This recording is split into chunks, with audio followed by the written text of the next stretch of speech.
in these streets. Roll around the city with the pound in this beat. That's right. I done made this my last stand, but I am not an ordinary man. I'm a motherfucking soldier. The last stand of a soldier. Yeah. I ain't no ordinary man. I'm something that you might never see again. I never was the tallest, never was the strongest. I just held the record for being real the longest. Niggas know they feeling what I spill at my performance. Shitting on these haters, yellow belly like it's jaundice. You know I be on it, know I keep my bomb lit. Ready just to drop it on you fuckers on some calm shit. Don't doubt the ability, get down in the field with me. Watch how I be flipping on rappers, check the agility, how real it be. I was always taught it's either kill or be killed. When you die, leave your will like Uncle Phil, nigga chill. I done popped up out the Matrix, I ain't had to pop no pill. Raised up in them Philly streets, where them gangsters pop that still. I've been down with UPK, whether broke or at a mill. All I care for is my team, I don't care about no diss. Cause I ain't choose this life, it chose me. That ain't a secret, made an oath to give my soul peace. And I'm gon' keep it, climb the mountain, set my goals steep. And I'm gon' reach it, so I'm up all night with no sleep. Nightmares of demons, saw my first fiend OD. That shallow breathing kinda fucked me up low key. But I don't speak it till I die. I promise not a tear fall from my eye. Go to war, this my battle cry. Tell them why. I stood 10 toes down in these streets, hold ground in these streets. Roll around the city with the pound in this beat. I done made this my last stand, but I am not an ordinary man. I'm a motherfucking soldier. The last stand of a soldier. I stood 10 toes down in these streets, hold ground in these streets. That's right. Roll around the city with the pound in this beat. I done made this my last stand, but I am not an ordinary man. I'm a motherfucking soldier. The last stand of a soldier. Yeah. I'm so ahead of my time, but the flow is ancient. Tell them show some respect, watch what you put my name in. We are nothing to be fucked with, them boys is dangerous. Make it hard for your team like them boys is tanking. Arm extended with the pound like you left me hanging. And beef got well done, nigga, we filleted it. Cause I held ground like I copped some acres. And they don't really want no smokers like they puffin' vapors. When I take ground, we 6 deep in your space. Ready to wreck on what? You take ground, it's a ditch. With 6 niggas picking your casket up. Don't pass this up. They say they built different, but these niggas bounty tough. When it's beef, I rode around with the pound untucked. Coming for the crown, get rid of the bullshit. That's a rule you flush. No matter how many people or weapons, you can't war with us. I done held ground for so long, it ain't no rooting up. Long as my niggas know I'm nice, you ain't got a root for us. I stood 10 toes down in these streets, hold ground in these streets. Roll around the city with the pound in this beat. I done made this my last stand, but I am not an ordinary man. I'm a motherfucking soldier. The last stand of a soldier. I stood 10 toes down in these streets, hold ground in these streets. Roll around the city with the pound in this beat. I done made this my last stand, but I am not an ordinary man. I'm a motherfucking soldier. The last stand of a soldier. Yeah. I was made to withstand any weapon form. They know a nigga sick, but it ain't no antiseptic form. Nigga, I'm dependable. Move like I'm in Desert Storm. Politic with general, so I know how to move with the pressure on. Only the worthy will receive mercy. Real soldiers cry loud like a nurse. Son of the power, UPK birth. Revenge in my bag, nigga, it's our anniversary. They tell us heaven limited, but hell is plentiful. I'm ready to hunt these devils down like the Sentinels. Put them all in chains by the millions. Difference between you and me, I'm a soldier, you a civilian. UPK, we took the lead to end black oppression. But I do not attack, I just match aggression. This soldier life for me, wouldn't trade it for another. The Lord and my brothers, the only thing above my bread and butter. I bring that bass like a subwoofer, leave them shook up. They say life's a bitch, I say you should've never took her. The leaders hookers, me and Ty Wolf riding around with the pound, ready to put the beef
This shit is endless. What I speak is the truth. I don't care if it's offensive. 12 rounds hit hard, and this shit gon' go the distance. Way to exit cool, but wait till you see the interest. Know that we them niggas when we walk inside the entrance. Put me as the GOAT, you should be honored to get a mention. All my clips is standard, but I still get extensions. Switch on the big 30, sound like when it's spitting. Album so hot, I had to give them an extension. One West till they bury me. Yeah, that's the commitment. Don't trust the soul, niggas purring or they hissing. Been winning so much, they didn't think I put the fix in. Get the game to go my way, they gon' thinkin' that I rigged it. If I say it in my raps, I would do it or I lived it. What you say in your raps is entertainment, you just kidding. Hard times, I got tired of being broke, so I fixed it. This pole get the job done.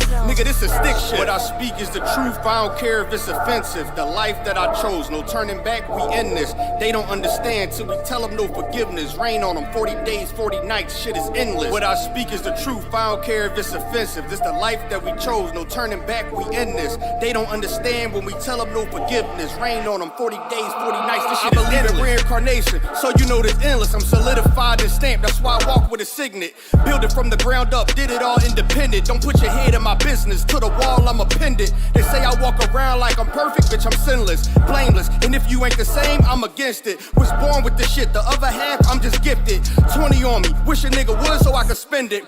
Start from the branch, then I end at the soil. You got a peer on me, that'll leave your family tree spoil you. Can't catch you, then I get your man, make him lure you. The only comp is me, and I'm trying to be cordial. I feel like I'm royal, you interchange with the mind. I love a 10 with a sexy walk, but I'll take a switch with a 9. Gear up and go crazy when they tell me it's time. Empty the whole clip to the last shot like the game on the line. Speak is the truth, I don't care if it's offensive. The life that I chose, no turning back, we in this. They don't understand till we tell them no forgiveness. Rain on them, 40 days, 40 nights, shit is endless. What I speak is the truth, I don't care if it's offensive. This the life that we chose, no turning back, we in this. They don't understand when we tell them no forgiveness. Rain on them, 40 days, 40 nights, this shit is endless.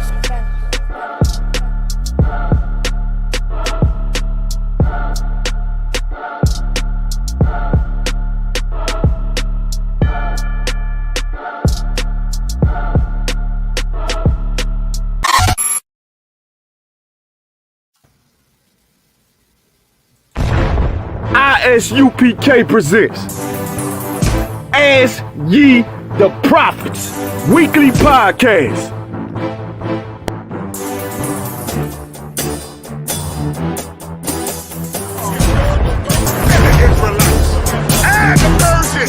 Every race in the movie. We are not the trusted. We are not the trusted. We are trusted, and we are not the trusted. Send in your questions to AskYeTheProphets@gmail.com or Ask Ye the Prophets on Facebook. And your questions will be answered live every Wednesday, 11 a.m. Eastern Standard Time. Shalom. He's speaking of his own. What's that whole the white man made himself be the Egyptians and the Israelites. And the Persians. Every race in the movie.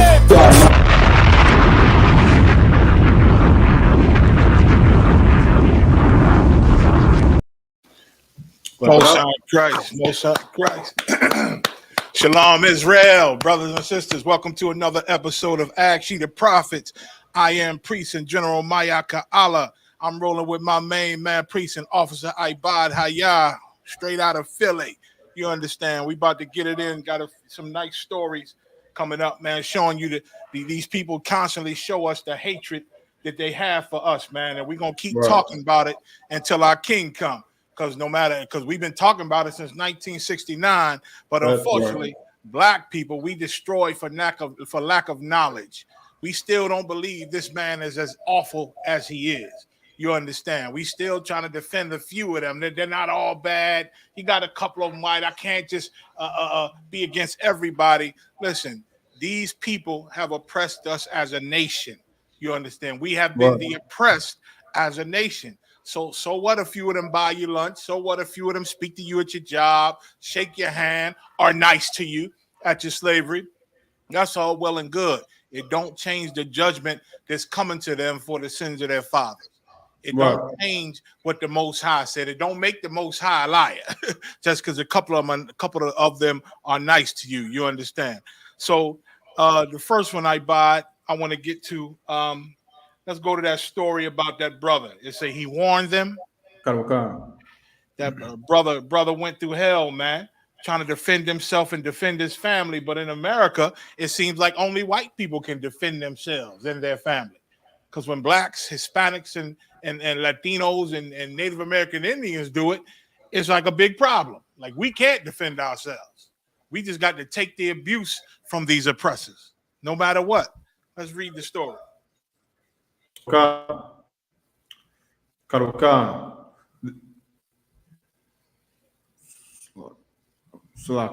Just lost. If everybody can hear us, I got it. Put one. If y'all can hear me, put up a one. Y'all hear Ibad? Good. Put up some ones. If we not loud enough or there's a problem, put up some twos. You understand? I'm gonna share your screen now. This is from AtlantaBlackStar.com. He warned them. They kept coming. Defense team dissatisfied with guilty verdict for Georgia man who shot white teen who allegedly taunted him with racial slurs. Right. So this is a brother. He ended up killing a white girl.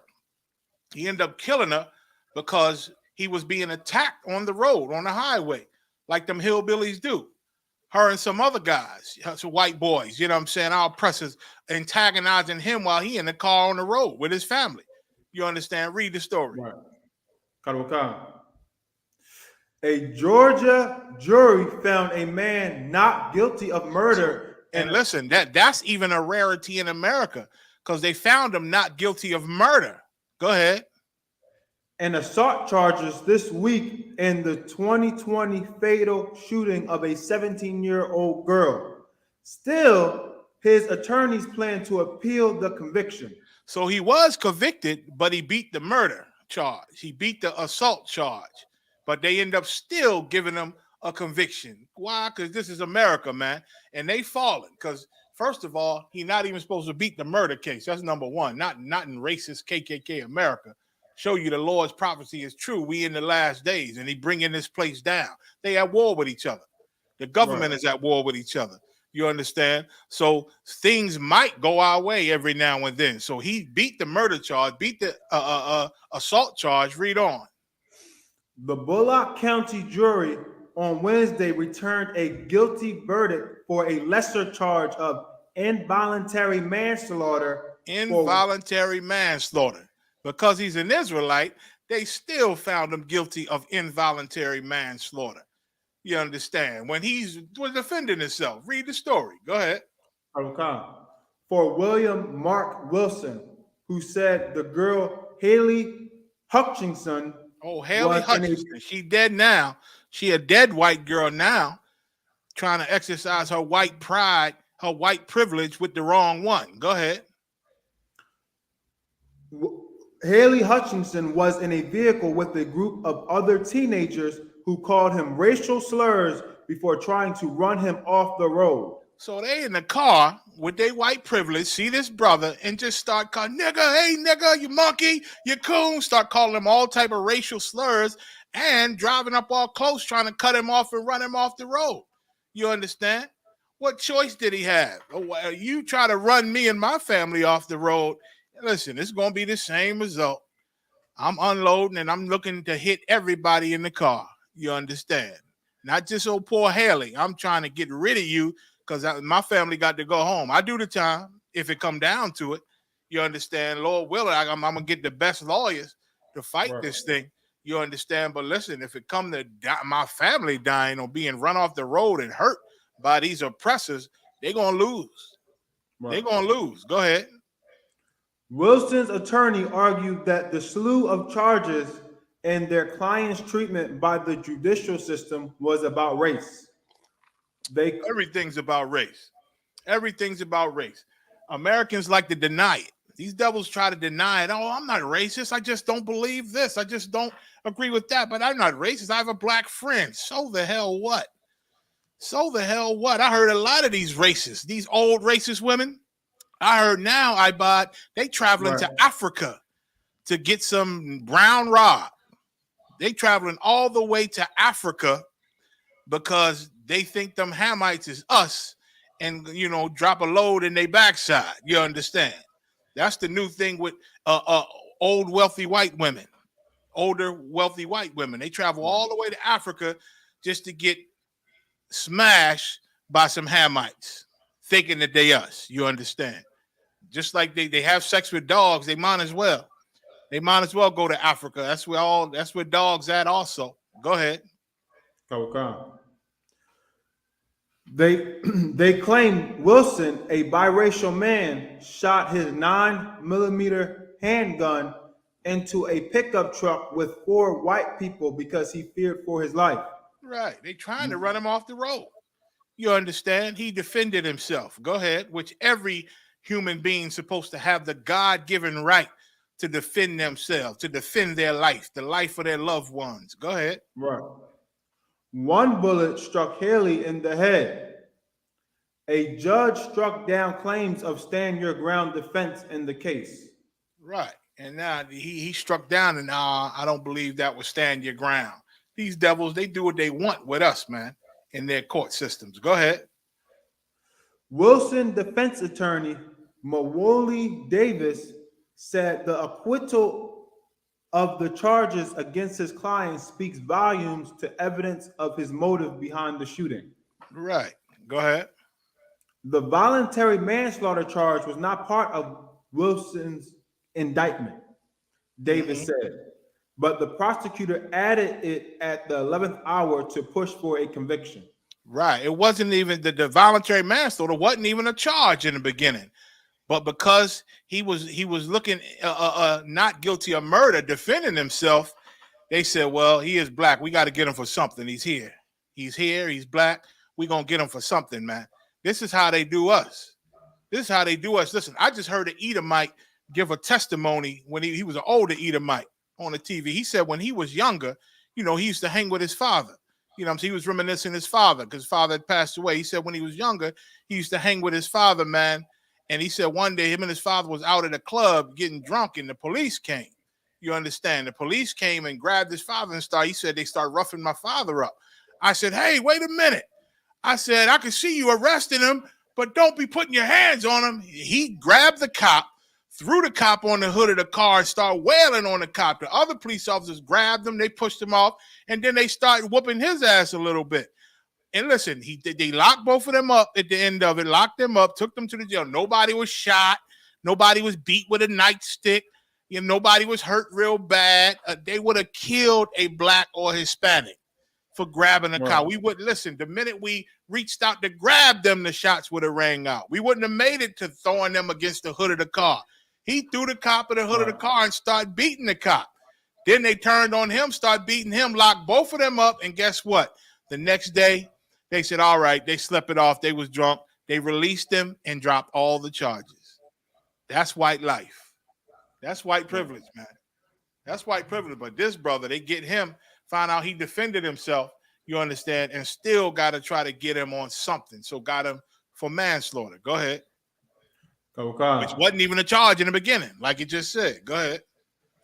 A young man had no duty to retreat after being attacked, chased, and attempt on his life, said Davis during a press conference on Thursday morning. Right. The law states that you're not obligated to run, just outrun their vehicle. They trying to run you off the road, calling you all type of racial slurs and all that. You got to just try to escape, huh? You can defend yourself, man.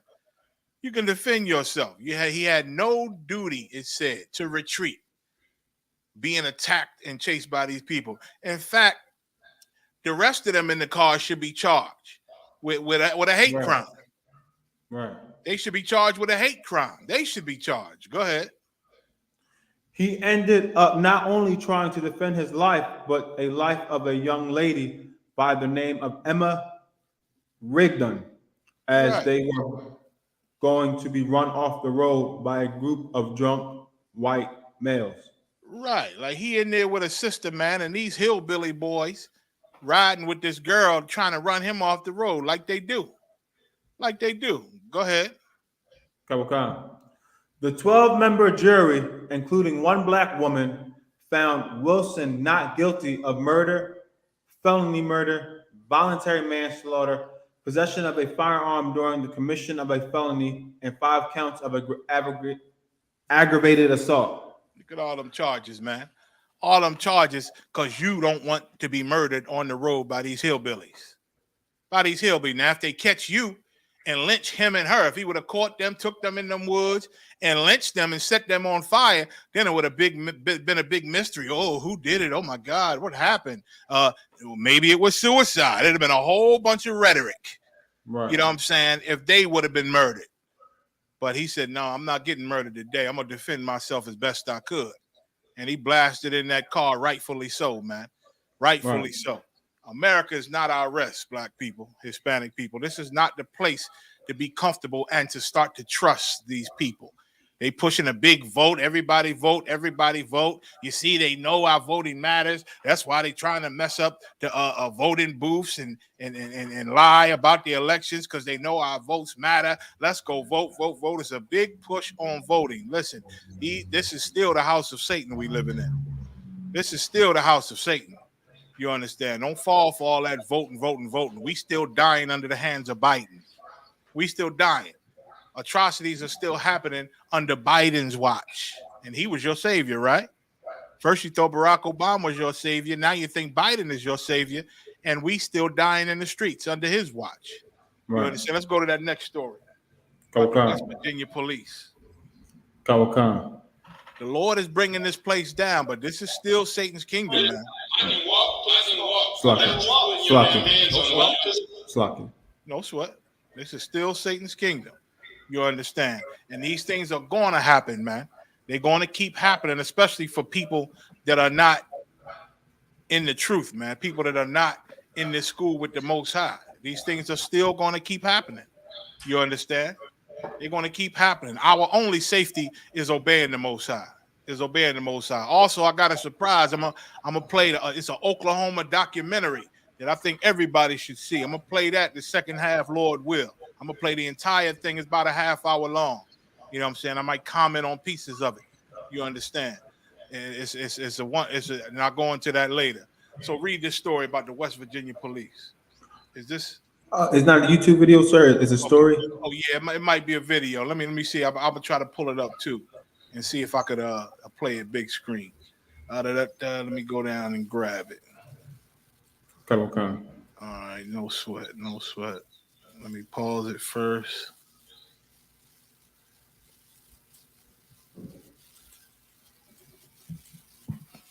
I'm not getting any sound on my end, man. I can. You want me to stop my screen share, sir? Let me see. Yeah. You can stop your screen share for now. But even okay. I'm trying to test it and still not getting any sound. Let me try something real quick. Bear with me 1 second, everybody. Audio, speakers, Realtek. USB device. Let me just try something. If you're sharing the screen, there's on the bottom left-hand corner. Getting it.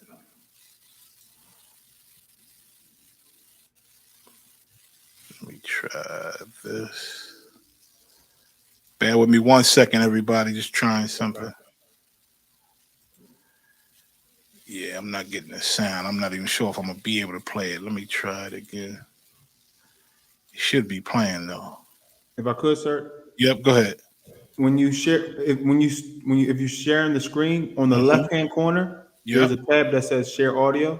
Yeah, that automatic. Yeah, that.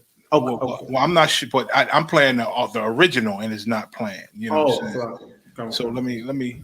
I'm still trying to share it and see. But if not, maybe you could share it and it'll play on your end. Okay. Let me just make sure that.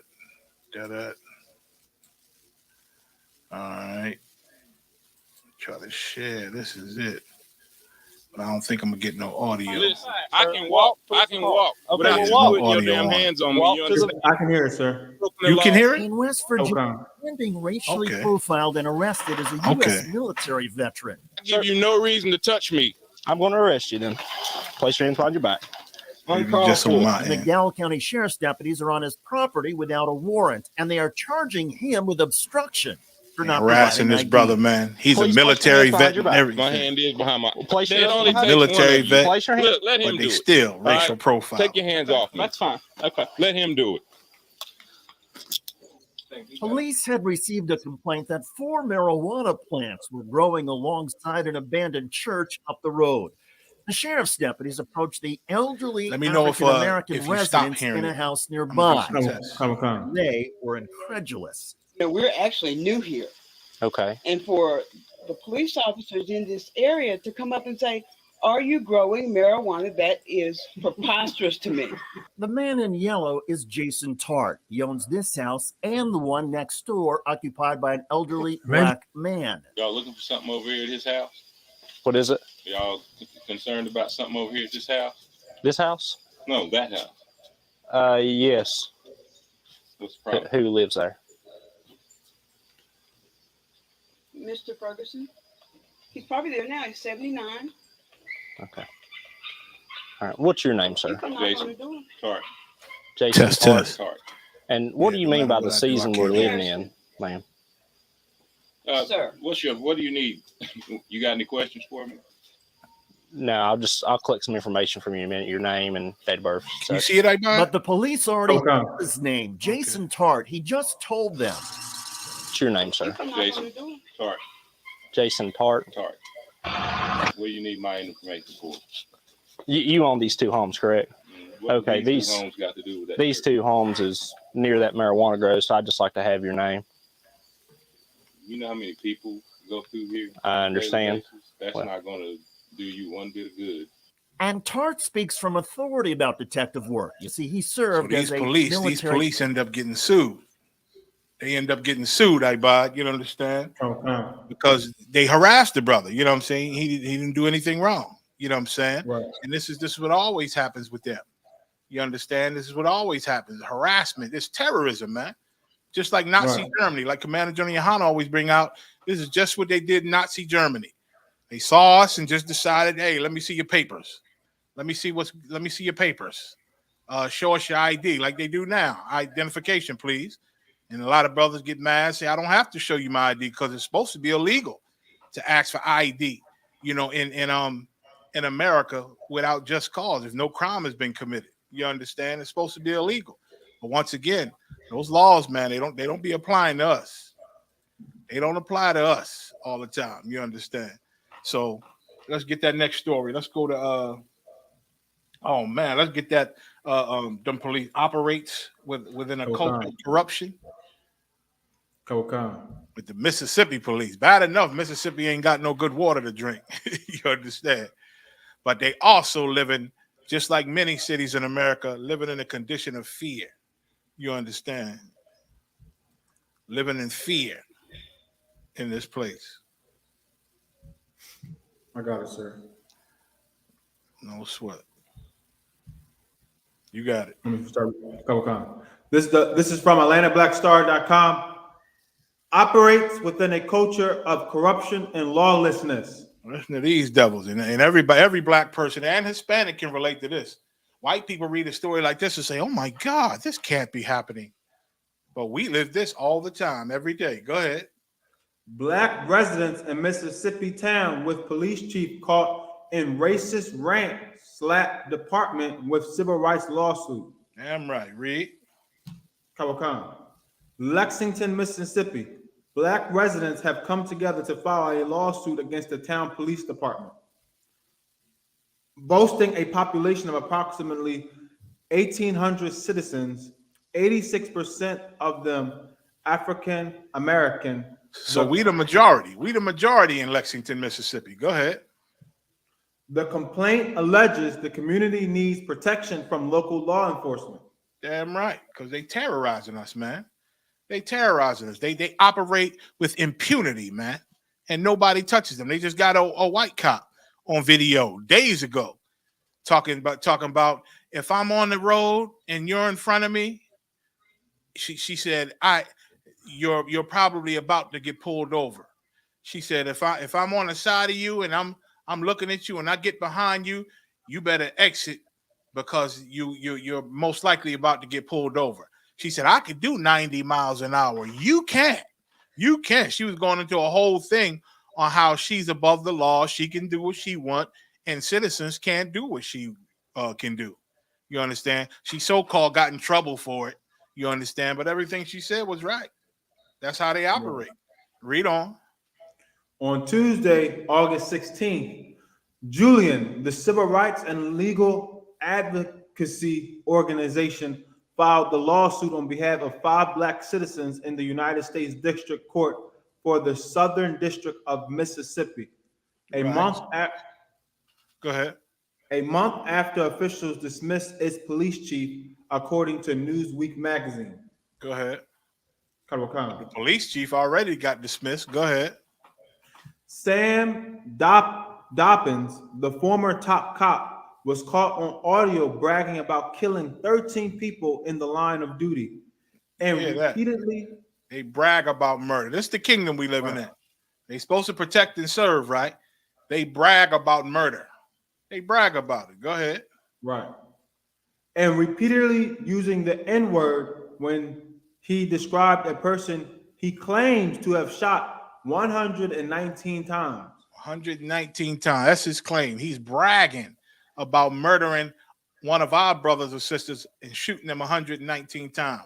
He bragging about committing 13 murders. And of course, I ain't got to tell y'all them 13 murders is not white people. He talking about murdering. That's our people, the children of God. Go ahead. Right.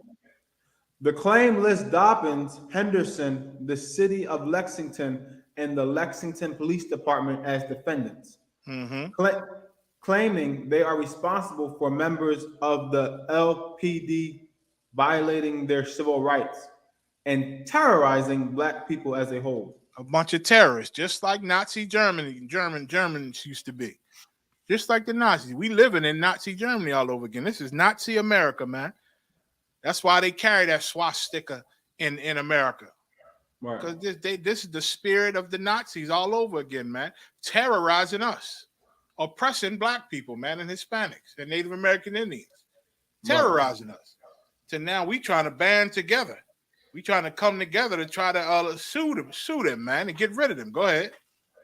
The plaintiffs, made up of concerned citizens of color, are seeking compensatory and punitive damages to be determined at trial. Right. They want to be paid for their troubles, just like any good white citizen would want for their troubles and for their anguish. Read. Believing an investigation into the force will prove the town's police department has a history of racial behavior embedded in its culture. Right. If they investigate this police force, any other police force, they're going to find a lot of racist behavior, man. A lot of racist history if they investigate them thoroughly.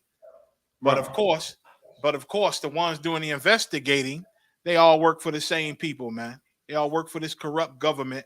You understand? So they do their job to an extent, but they do not go above and beyond. If they went above and beyond, they get rid of all these racist police, man. They can get rid of all of them. But our criminality is what runs America. It's big business.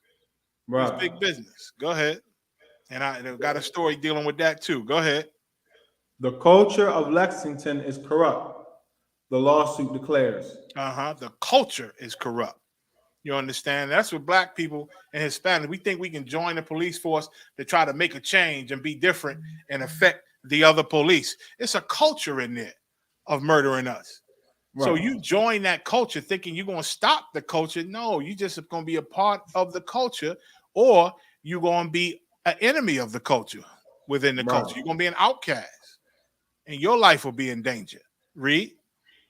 The city is in a sense under its own martial law, with black citizens held hostage to the police. Read that again.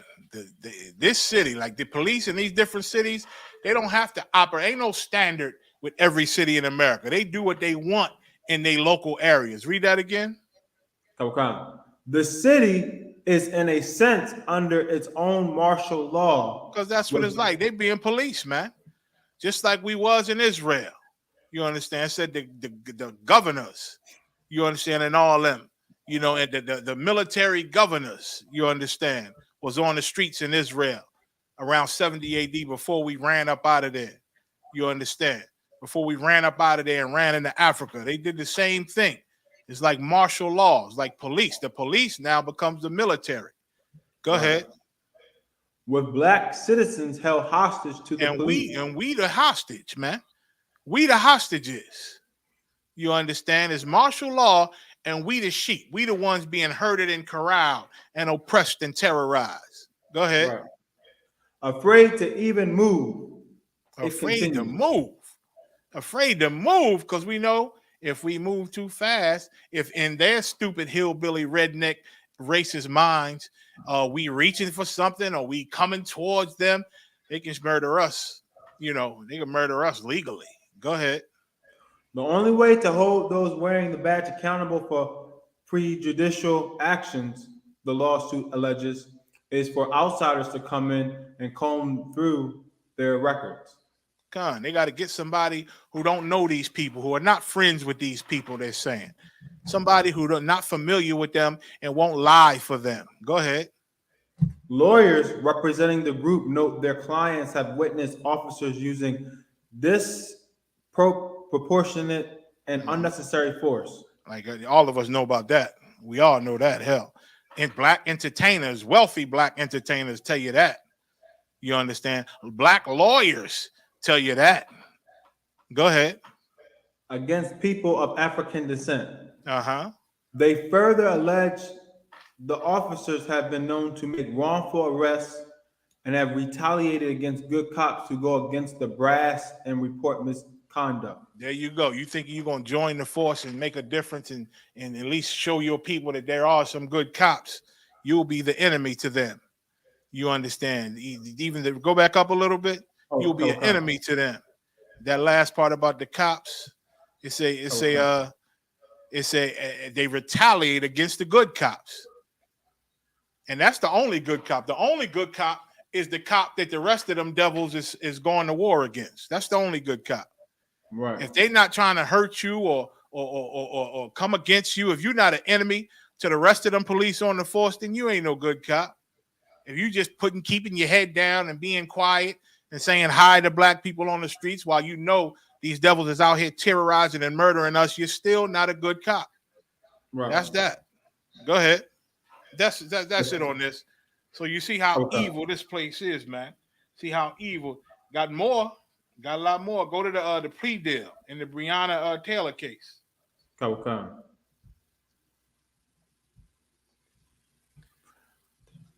All the truth always come out with them at the end. You understand? It always come out at the end. Okay.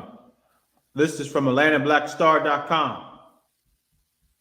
Plea deal shows detectives in deadly Breonna Taylor raid falsify evidence for warrant because of gut belief, then attempted to find evidence to support this belief. Look at that. That's what they do. And listen, you only know they're only admitting to this because they got a plea deal. They've been lying from the beginning. You understand? Lying and not saying nothing and not giving no information. Now they get a plea deal, which means they must be getting a slap on the wrist. A slap on the wrist. You're bad for killing Breonna. You're bad boy for killing Breonna. You understand? They get a smack on the wrist. So now they can tell everything because all they're getting is a smack on the wrist. Now they can say, all right, since we got the plea deal, yeah, we did lie. We falsified the evidence. We falsified the warrant. You understand? And then we didn't have anything, so we just tried to fabricate something and come up with something. Read, it'll tell you. Okay. Newly surfaced court documents show Louisville Metro Police went with their gut feeling when they decided to fabricate evidence to obtain a warrant to enter Breonna Taylor's home that led to her death. So they wanted to get in her house. So they said, man, I got a gut feeling that if we get in there, we'll get what we want, man. There's drugs in there. I got a gut feeling, so let's lie. This gut feeling is enough. That's showing that we can lie. We should lie. This is what we do. And you know how many people are in prison because of falsifying warrants? And once the case is done and you're in jail, nobody goes back to look. and check where the warrant came from. Is it valid? Right. We in there doing 20, 30, 40 years, man. Right. And nobody's checking for it. It ain't important enough. Our lives just don't matter enough for them to put any money and manpower into an investigation to see if these police are corrupt when everybody know they're corrupt. Read. According to a plea deal signed by LMPD Detective Kelly Goodlett, she and her former partner, Detective Joshua James, believe Taylor's ex-boyfriend, Jamarcus Glover, who they were investigating, was delivering packages with drugs or drug money to her home. Right. Go ahead. When they realized there wasn't any proof, James decided to manufacture evidence to support their intuitions. There wasn't any proof. They wanted to get her boyfriend, saw that they had nothing, no proof of this, so they still wanted him though. That bloodlust don't go away just because they don't know if he did it or not. That bloodlust still there. So they decide to lie. That's what falsifying evidence for a warrant means. They lie. They tried to frame the brother. In other words, they do what American police do, what Nazi American police do, lie on the children of God. And now we fill up the prisons. Read. And a lot of us are dead. We filling up the prisons and we're dead. Go ahead. The detectives, knowing that they needed actual evidence rather than just a gut feeling to get a warrant, attempted to find evidence supporting this gut belief. The plea agreement says.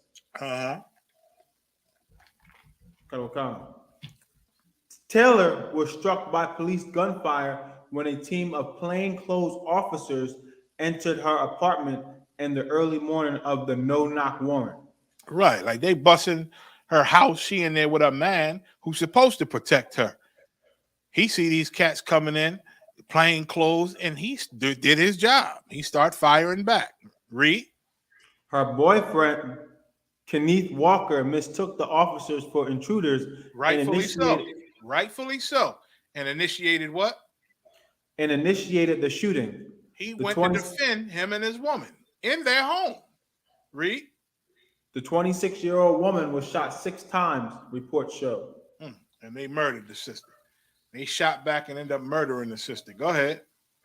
Glover and Taylor had an off and on relationship for several years, according to her family.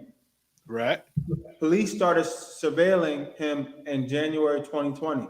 And they reportedly saw Glover leaving Taylor's home with a package. Glover was already in custody when the deadly warrant was executed. Glover said the last time Taylor spoke to him was on Valentine's Day. She was dating Walker at the time of the raid on March 13th, 2020. Glover denied. She wasn't even with this cat. Go ahead. Glover denied ever sending anything illegal to Taylor's apartment and told authorities that he used it for online shopping. Goodlett said her partner asked another officer for contacts. Goodlett said her partner asked another officer with contacts at the U.S. Postal Inspection Service to find out if Taylor had been receiving suspicious packages. The other officer told James there was nothing there, court documents show. And see, they had no evidence, man. They had no evidence even with her ex-boyfriend, man. Right. Even with her ex-boyfriend. Like, we are in danger even sleeping in our own homes. Breonna Taylor showed you that. Right. She wasn't in the truth, man. You understand? She probably ate pork, shrimp, crab, lobster. You understand? In her own home.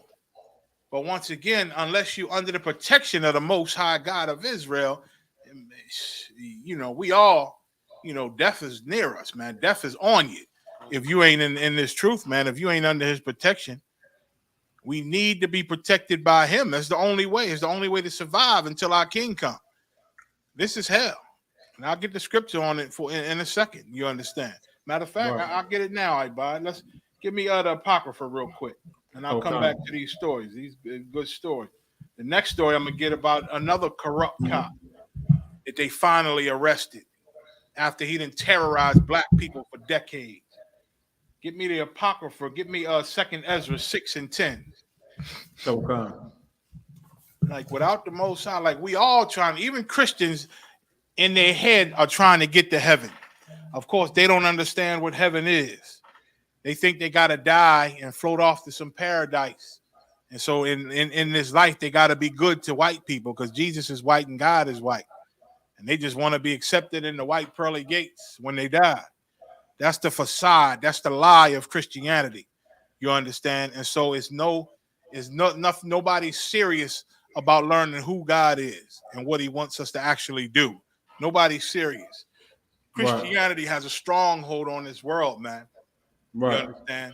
But then when you peel back all the lies and the Lord put that Holy Spirit on you when you come into the ISUPK, you see this place just for what it is.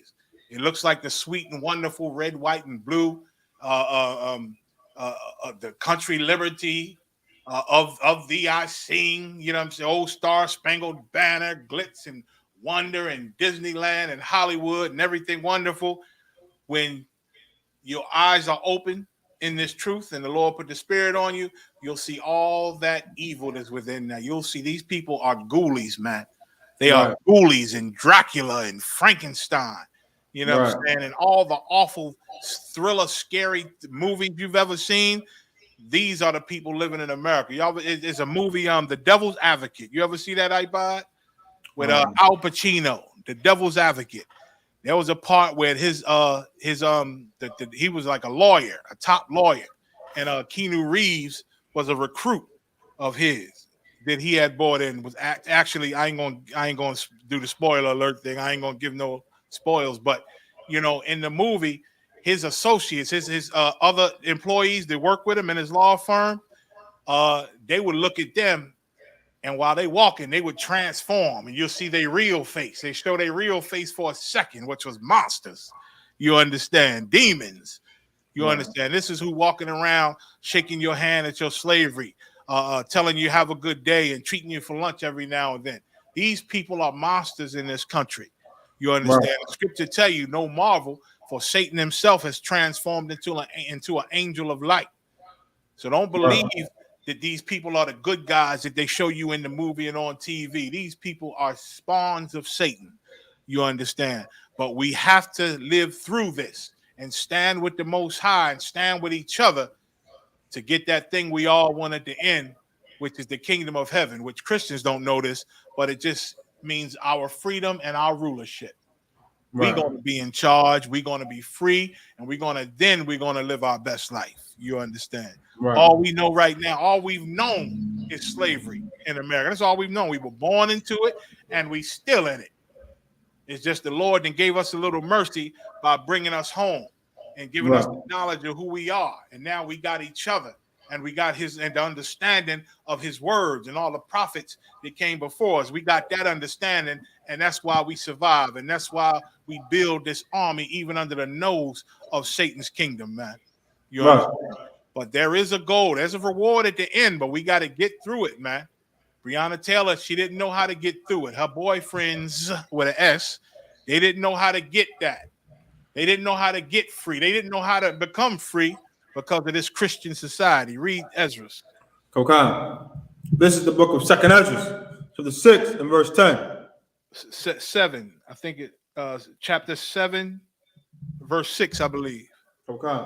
This is the book of 2nd Ezra, chapter 7 and verse 6. There is also another thing. A city is built and set upon a broad field. Right. And is full of all good things. So this city is set upon this broad field full of good things. Is talking about our kingdom of heaven, Israel. The kingdom, a rulership, a society that God has reserved for the black man and woman, the Hispanic man and woman, and the North American Indian man and woman. You understand? He got that reserve, and it's full of all the good things, all the wonderful things that you would ever want in life, the joy and the rest, the family, the safety, man, which we ain't never known. All that is in this city, man. All that is in this city that's built it. And we all want it. Black people been wanting to be free, but we never know how. We never know how. until the Lord raised up the prophets in these last days. Read on. Verse 7. The entrance thereof is narrow. It's narrow, meaning it's not easy to walk this walk. It's not easy to come into this truth and stay loyal and stay faithful, man, because you got a lot of pulls. If you care too much for this world, your mama, your auntie, what people think of you, your friends and your buddies, if you like getting high too much, you miss partying with your girls and all that, it's going to be hard for you, man. It's going to be hard for you if you don't quite understand the reward of standing 10 toes deep, like the Akim say, in this truth, man, in this school. Then the pulls of the world can pull on you. Read. And is set in a dangerous place to fall. Right. You can fall in this place, man. You can fall in this place. You want to, well, I'm going to just back up from the truth for a little while. You get caught out there, you be a drug addict again. You'll end up on drugs again. And then you'll wake up one morning. You thought you was going to be a soldier in the UPK. You want to take a little break. You find yourself partying around your old friends. They put a blunt in your hand. You told them, no, I don't do that no more. No, and one day you take it and say, what the hell? And you go on and smoke it. Now you're back in the weed now. Scriptures say when them demons then left, you go back into it. They come back a lot stronger and bring their friends. Bring their friends, their cousins. And now you be in a worse state. So now you smoking that weed again and getting high again. It's feeling good to you. You wake up the next morning, some naked nigga right next to you. You like, what the hell? What in the hell done happened? What did y'all do to me? Now you're shamed. Now you don't answer the calls to the brothers no more because you're shamed. You understand? Now you're thinking about, well, I still want to be an Israelite, but I can't show my face to the UPK.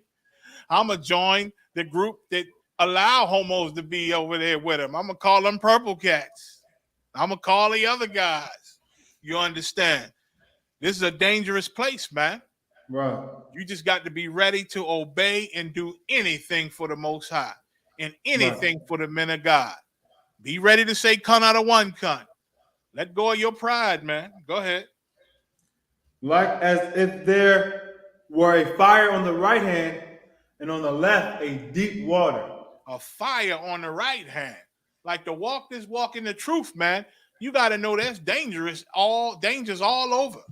There's fires that will burn you the hell up on the one side and deep waters that drown you, man, right on the other side. Go ahead.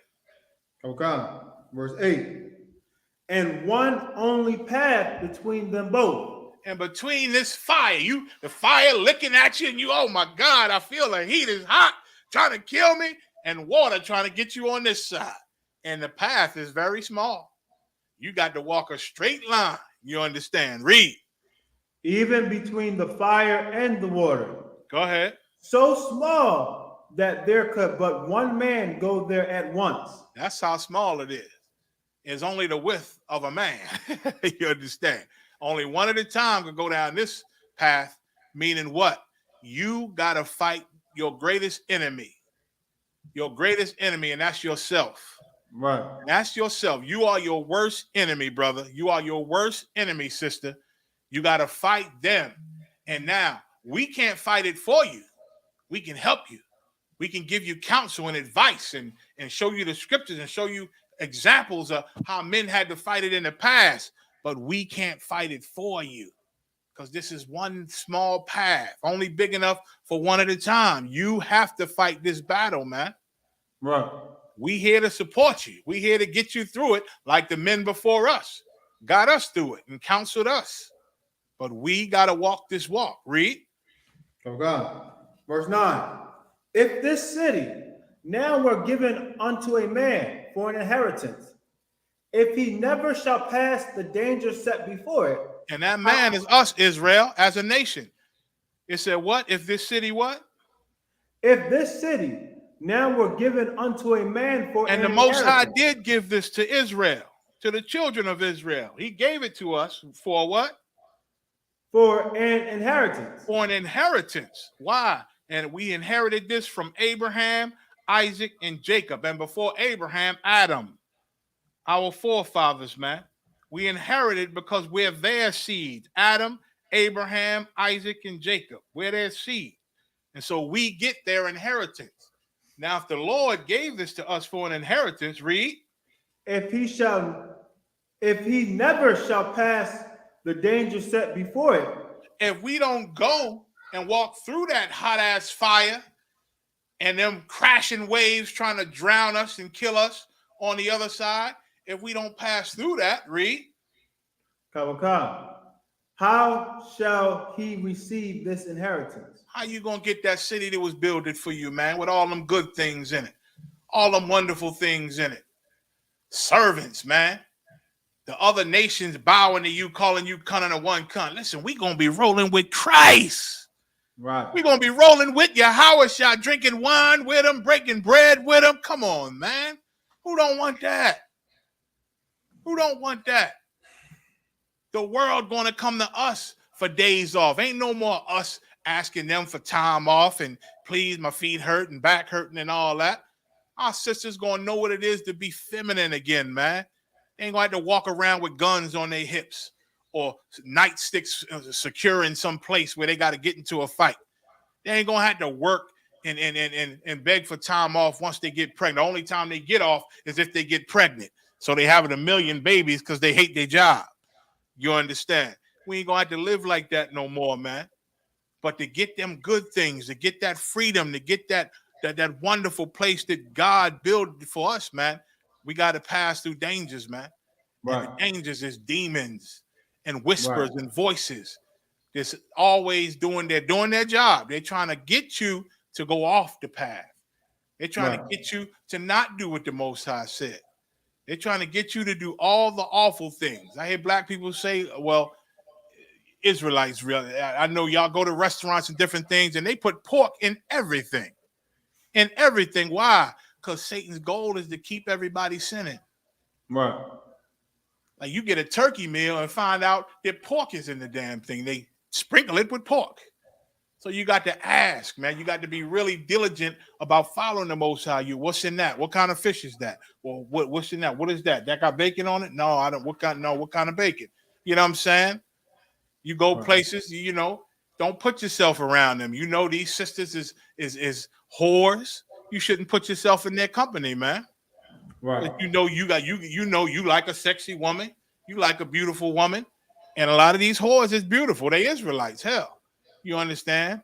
But they ain't learned right. They don't know. They don't know the truth. They don't know who they are. They in America. It's like the Matrix. Right. Everybody's an agent in the Matrix. Right. Everybody. You understand?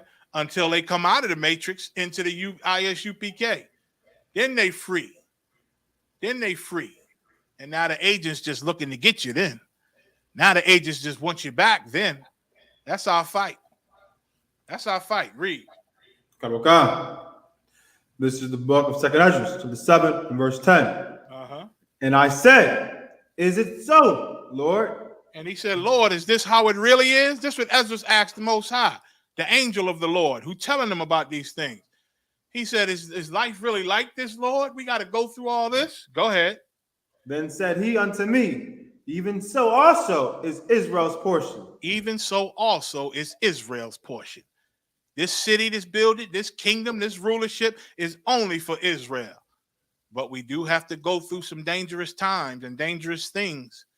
The Lord said in the Apocrypha, when thou come to serve the Lord, prepare thyself for temptation. That's just how it is. That's just what it is. Give me that story, Ibad, about the corrupt cop. Okay. The corrupt cop. Let me see how it's actually worded.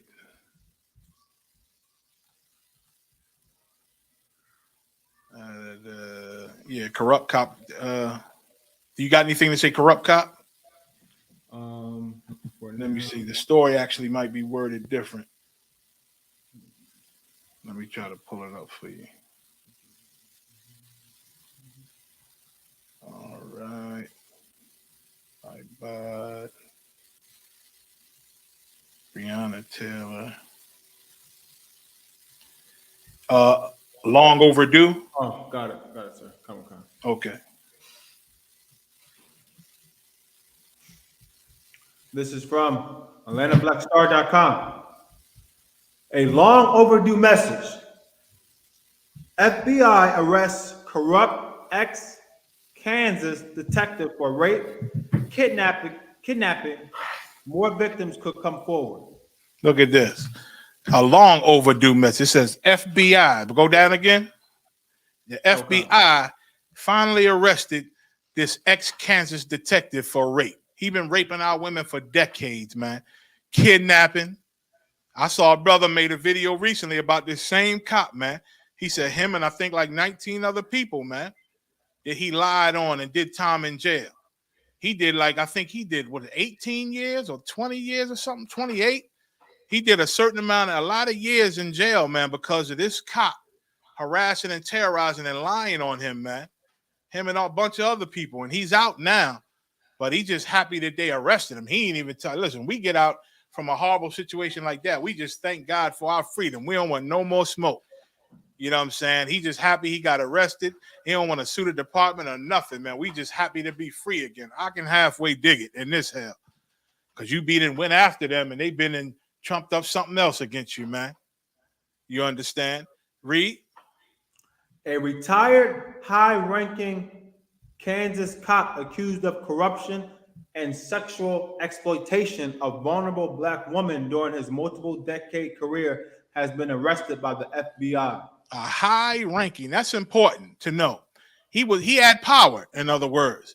And that's the difference between, when we say they are racist and they say black people are racist. They call the ISUPK racist, but we can't be racist because in order to be racist, you have to have some power. You have to have the power to affect another race with your racism to be racist. You know what I'm saying? We don't love white people because of what they do to us, their terrorism against us. White people, when they don't like us, like this bastard, he got the power to change our lives because he don't like us. He got the power to rape us and get away with it, kidnap us and get away with it. Of course, he didn't murder us. They ain't mention it here, but he didn't murder us. He sure ain't gonna be kidnapping nobody and then letting them free. You understand? To get told on. You understand? This is a corrupt cop, and he's one of all of them. Hell, he's one of damn near all of them. Right. You understand? Go ahead. Former Kansas City, Kansas police detective Roger Golubsky was charged with 6 counts of federal civil rights crimes for claims he sexually assaulted 2 victims while acting under the color of law. Right. Go ahead. Rape allegations against Golubsky materialized after Lamonte Military exoneration in 2017. Golubsky framed Military for a double homicide after his mother refused his sexual coercion. Right. Framed him, man.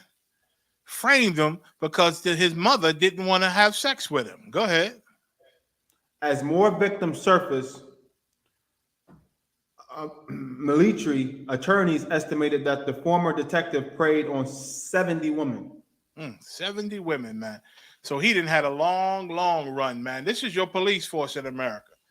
This is your police force.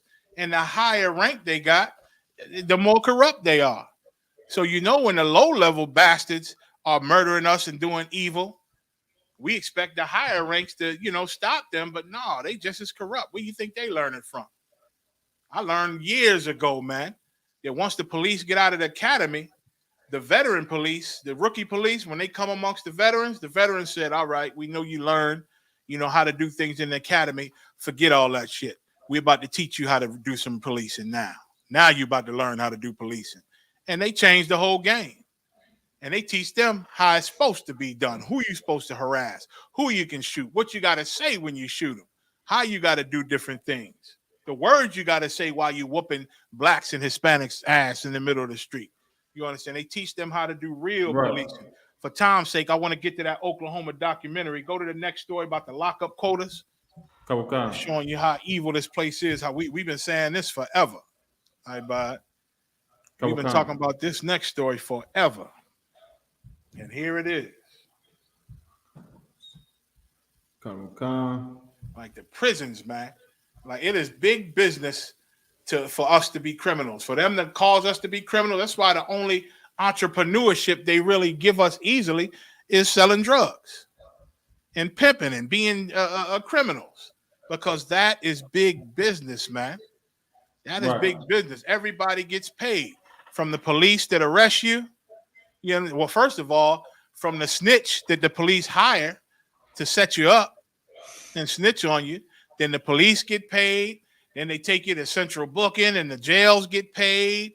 And then you got to see the lawyer and get indicted, and the lawyers get paid. The public defenders get paid. The clerks get paid. The stenographers get paid. Right. The judge gets paid. Then the judge is in cahoots with the prisons, pay for that pay for prison thing. With a few of the judges got caught up in recently.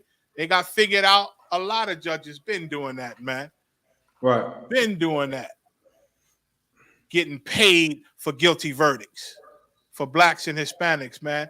The damn warden gets paid, the CO gets paid, the prison doctors everybody gets paid for us filling up these prisons, man, being criminal. Right. So that's why it's so easy for them to lie on us. Read the story. This is from tdnewsnetwork.com. Lockup quotas and low crime taxes spell disaster for Black Americans. It spells disaster, man. To make quotas, to make lockup quotas and low crime taxes, which is going to explain what a low crime tax is. It's going to show you how it's destroying Black people. Go ahead. And Hispanics. Go ahead. Okay.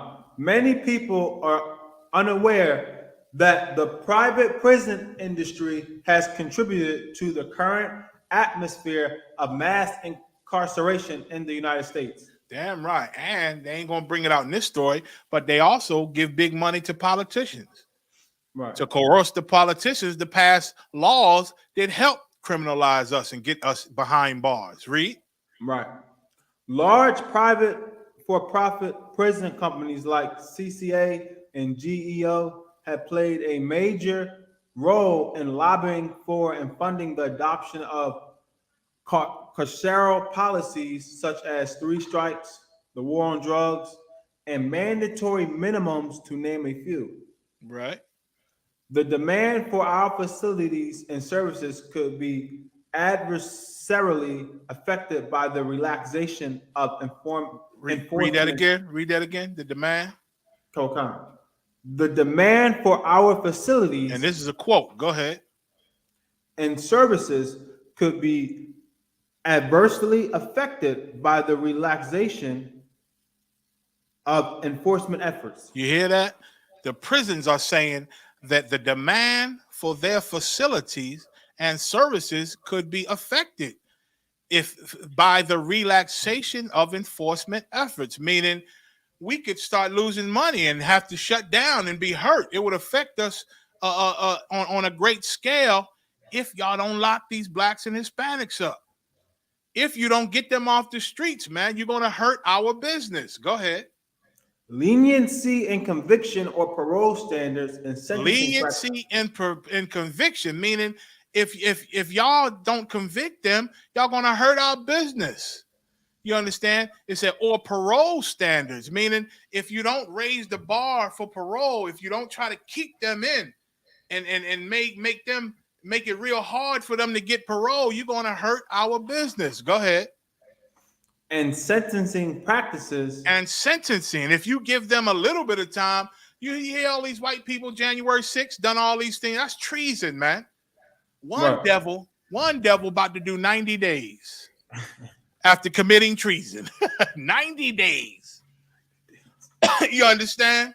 It's a great contrast. Right. Between how they treat us, we reading how they treat us, and how they treat their own. Like treason, you understand? Horrible crimes and corruption, man. They get smacked on the wrist. They do nothing, man. When right here the prisons are saying you got to give them the maximum time, man. It's a lenient sentencing practices will hurt us. Go ahead. Or through the decriminalization of certain activities. Or through the decriminalization of certain activities, meaning if you stop making these different things against the law that blacks and Hispanics do, then you're gonna hurt our business. You gotta keep it illegal. You gotta keep it. They love that weed. So you got to, it only can be legal in certain states. And listen, I know a lot of white people do cocaine. So we know blacks and Hispanics, they was into that crack. So they was giving out more time for crack than the cocaine, man. That was a direct attack against us. Right. A direct attack against us, man. They say the decriminalization of certain activities hurts their business, man. What's their business? Caging us, putting us in cages, man. Getting big money for feeding us and keeping us in cages. Read That damn near half our life. Go ahead. That are currently proscribed by our criminal laws. Next paragraph. Come. These types of prisons rely on high crime rates and prison populations. You hear that? These prisons, because there's so much money in these private prisons. There's so much money to be made from criminalizing us. It said these prisons rely on high crime rates. They want you to commit crime. They want the streets not to be safe. They want the police to continue to murder you, arrest you falsely and frame you. They want you to be criminals because it populates them. It populates the prisons and they make big money. Go ahead. Private prisons protect their bottom lines through bed occupancy guarantees or lockup quotas. And they make deals. They ain't going to talk about it here, but they make deals with the states. They make deals with the states that if these beds aren't filled, if y'all don't send these police to lock these people up and put them in our beds so we can make money, then y'all got to pay this money. The state pays them if they don't fill up prisons, if they don't fill them beds. They still get that money back. That's what they mean by low tax. They still get that money back if they don't fill them beds. That's the deal they make. Read that last line again. Private prisons. Private prisons protect their bottom lines. They protect their bottom line by making contracts with the state. Go ahead. Through bed occupancy guarantees. Yeah, the state guarantees them bed occupancies, or they'll pay them for the empty bed. Go ahead. Or lockup quotas in their contracts with the states.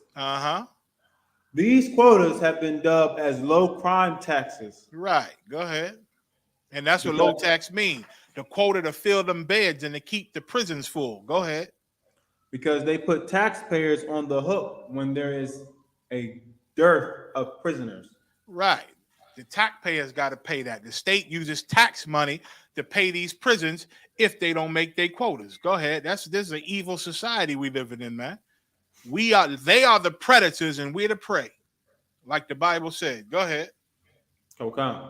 Some of these quotas range between 80 to 100%. And they got to fill 80 to 100% of the prison full. Go ahead.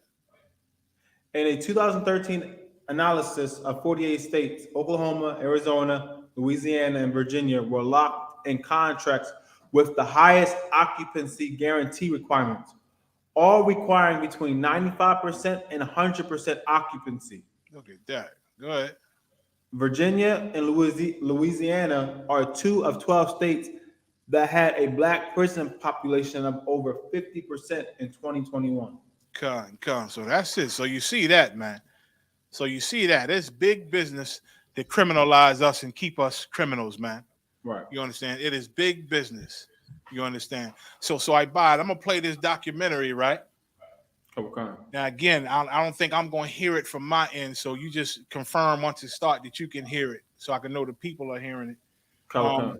But I'm going to play the video. It's about 30 minutes long. And then I'll comment on some parts afterwards since I can't hear it in real time. Let me pull it up first. Okay.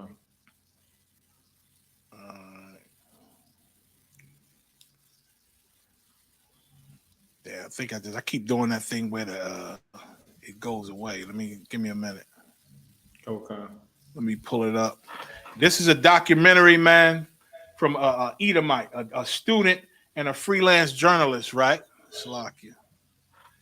He's a student at Oklahoma University. You understand? And he's from the UK. He's a freelance journalist also. You understand? And so he decided to do a documentary on us. He decided to do a documentary on the camp in Oklahoma. You understand? With Yagar Wap and Ayash Kawawad. You understand? Shout out to Ayash. Shout out to Captain Yagar Wap. And shout out to the Dallas camp, because they got a lot of footage of the Dallas camp coming to help out also. You understand? Shout out to them. Give me 1 second. What the hell did I do? Okay. You understand? So, and it's an amazing, and listen, this devil, he entered into some competition with journalists. He entered into the Film Festival of Oregon, right? And he won the damn thing. He won what was it called? He won the most inspiring film award. You understand? The most inspiring film award for doing a documentary about us. You understand? Of course, he ain't give us no money. You understand? But you understand that's he won off of this thing, man. Which is crazy. You understand? So I'm gonna play it now. And we told you about One West, 125th I hear, sir. Harlem, New York. Okay, no sweat. That's where the SUP started in 1969. I'm Harry Robinson, and I'm curious. Curious about the different beliefs, interesting individuals, and eclectic groups of people that populate our planet. That's why I'm in the US, spending time with a religious fringe It's an group excellent currently listed documentary, as a hate too. group by the Southern Poverty Law Center, sticking out amongst the countless white supremacist factions that dominate the listings. I'm here to be curious and to find out what it takes for faith to become hate. You say like going through Miami Airport, huh? No, it ain't nothing like Miami Airport. What's this right here?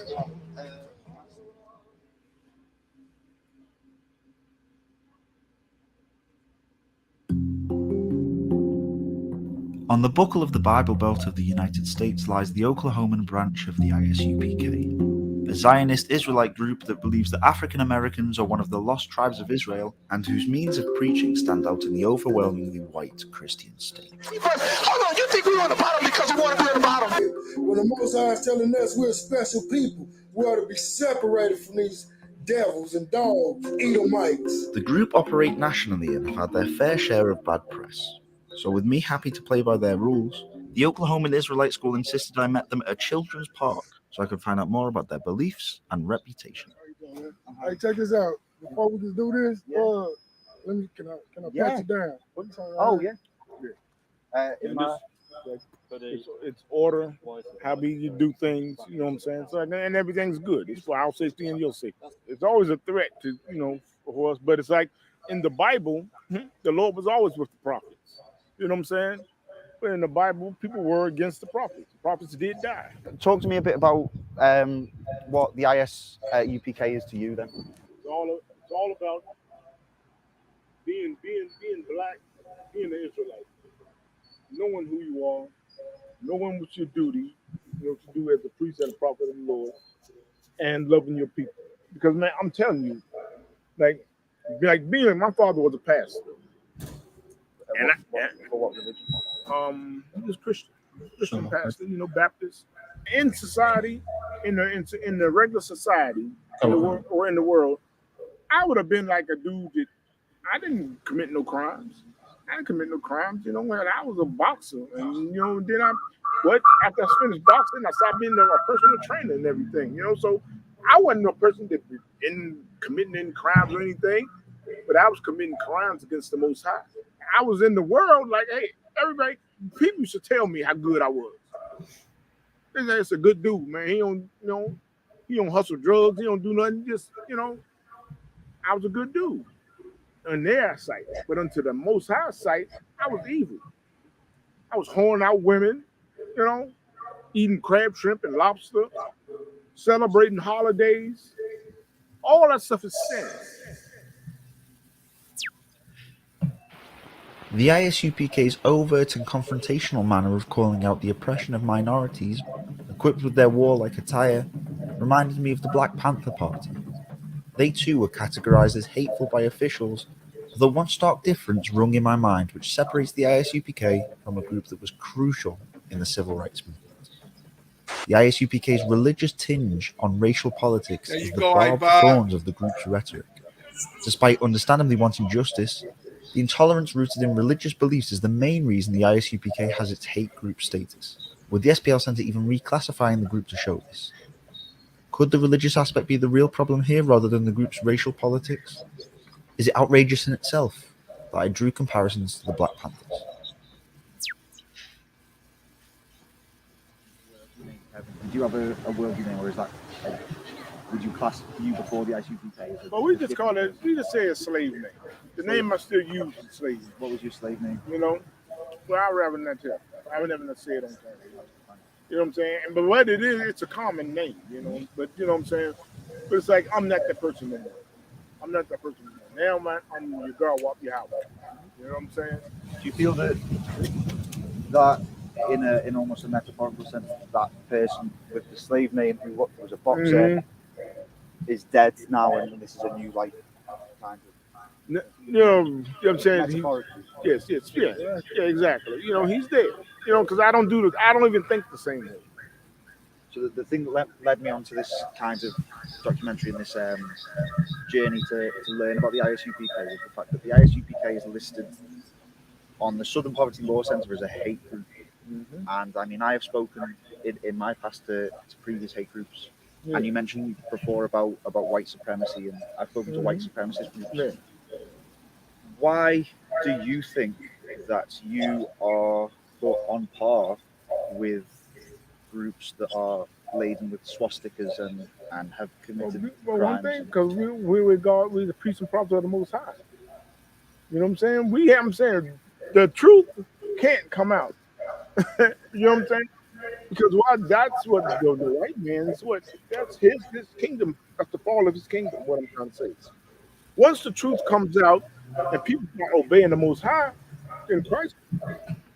And if I could just speak for a second, the problem is, you understand, the problem is they call us a hate group because we don't accept them into our heart. We don't love them. That's the hate. Hate. We love black people, like your Garwap said. You understand?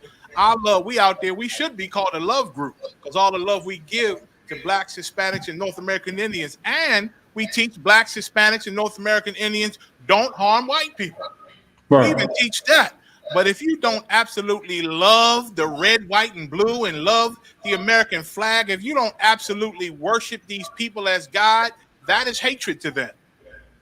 To them, if you don't look at me like I'm Zeus and God and all power and all authority and your master, then that is hatred to them. You understand? Our love for each other, our mere love for each other is hatred to them. You understand? So that's why he asking, why do you think these people put you on par with neo-Nazis and all them? Listen, neo-Nazis murder. You ain't never heard the ISUPK murdering and going around killing and murdering. You understand? And terrorizing. We ain't raid Capitol Hill. You understand? We don't do the things that these racists do. You understand? And we don't hate white people just because they white. We don't hate you because of your skin color. You love that Martin Luther King so much, he said, not by the color of their skin, but by the content of their character. That's why we don't give our love to our oppressor, because of the content of their character, man. Because of their actions, because of what they've done to us, because of what they're still doing to us. We don't give them no love. We obey God by loving each other. That's what God said, to love each other, and that's what we do. And that, just black people uniting with Hispanics, with North American Indians, that is a hate group to white people. So that's why they look at us and call us a hate group. This is going to come. We can't get caught up with what people are saying bad about us. Damn, did I do something? We got to go in there, but give the truth to our people and wake them up. Because that's our job. And they, the people, want to say the most evilest things about us. We can't go in there. We can't even listen. You still hear it, Ibot? It's going to happen. It's going to happen. And all the good we do, they're going to try to put some evil on it. Feed people. We'll feed the poor. We do all the things in the Bible. What Christ said when you actually when I was poor, did you feed me and stuff like that? Look at that. We have food And listen to drives, what he gonna say. He gonna say clothing drives something where so we heavy. Give our sisters Pampers for the newborn babies and babies. And if we was a hate group, would we feed white people? Would we feed Listen to other that, nations? Ibad. Did you know the ISUPK feed them too? Like, we don't deny anybody I that said comes if we to our was a food hate drive. group, would we feed white people? Meaning we do our food giveaways to our people. We looking to feed them and help them because we love them so much. But hell, if a white man come up and a white woman come up while we doing that and ask for something to eat or do that, we're not going to send them away. They Right. there, we going to go ahead and give it to them. That's what Ayash is saying, man. Right. And they still label us a hate group because that ain't enough for them. They really want us dead and obedient. They want us subservient, master this, master that, and they want us to hate the same people they hate, which is us. They want us to hate ourselves. And if we love ourselves, that's hate to them. Right. Like, they call us a hate group because we love our own. The government don't love us. I mean, one thing I've seen from a lot of the preaching videos that you put out on YouTube is getting white people to essentially kiss your boots. You know something. That's something heavy. It really happened when you see white people kiss our boots. Now you said we get white people to kiss their boots. We don't get them to kiss their boots. It's prophesied in the Bible, and they are the spirit of the Most High is making them get down and kiss the boot because the reason why is, but it's only righteous. I read the scripture for you to do this act just because of you, who you are, and because of your forefathers, and to show us that you're different. Would you be willing to do what the scripture said do? Kiss the boots. Let's get it. Let's get it. I feel that if I'm coming as a journalist, as soon as I get on the floor and kiss the boots, it might sway the balance of trying to stay neutral. I mean, this is He's beyond wiggling his way the out of that one. journalist and beyond the interviewee. This is for show humility for what your people did to my people. Just to see what kind of person you are, to see if you're different from your forefathers. How does that? And I 100% understand the gesture, but if I show you with my words and how I portray myself that I completely disagree with that side of it, why does it make it any different that I have to? Because let me tell you with the words. Okay, see, I understand the stance where you are right now. Right now, you're a journalist right now. And like you said, you got to be neutral. Can someone be black or true Jewish in mind, or does it have to go to ancestry? Ain't no such thing as a spiritual Israelite.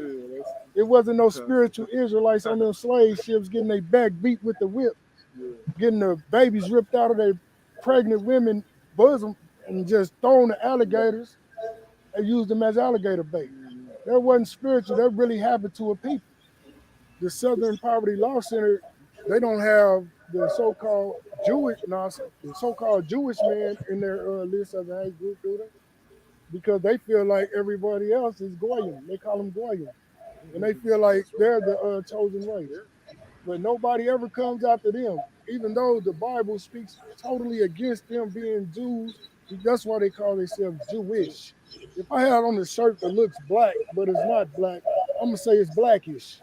They know they're not the real Jews. That's why they call themselves Jewish. And Jewish is a religion. It's not a nationality. A Jew is a nationality. Israelite is a nationality. I mean, to say a Jewish man is a Jew, like I said, it's a crime of the century. And like you said, if I could piggyback on what you said, they run the media. They have to keep us in the dark. That's why you only see negative. White people. That's why you only see negative things about us in the media. That's why we consider the hate group. Who runs which group runs the media? The oppressor runs the media with, I believe, the majority is the Jewish men. They run it. What's quite funny, it depends how you see it. A couple of months ago, I interviewed a neo-Nazi who was also on the group of the SPL Center. and he said the same thing about Jewish people. The Jew, the Jew, the Jew. Every time I turned around, it was something to do with Jews. I kept on seeing all these Jewish names that I'd never even given a second thought to before they were coming up in the media and Hollywood and everywhere else. What I think about how he feel about it? You're essentially on the complete opposite end of the spectrum, yet you agree that Jewish people control the media and oppress groups of people. It's true. Truth is truth, no matter who tell it.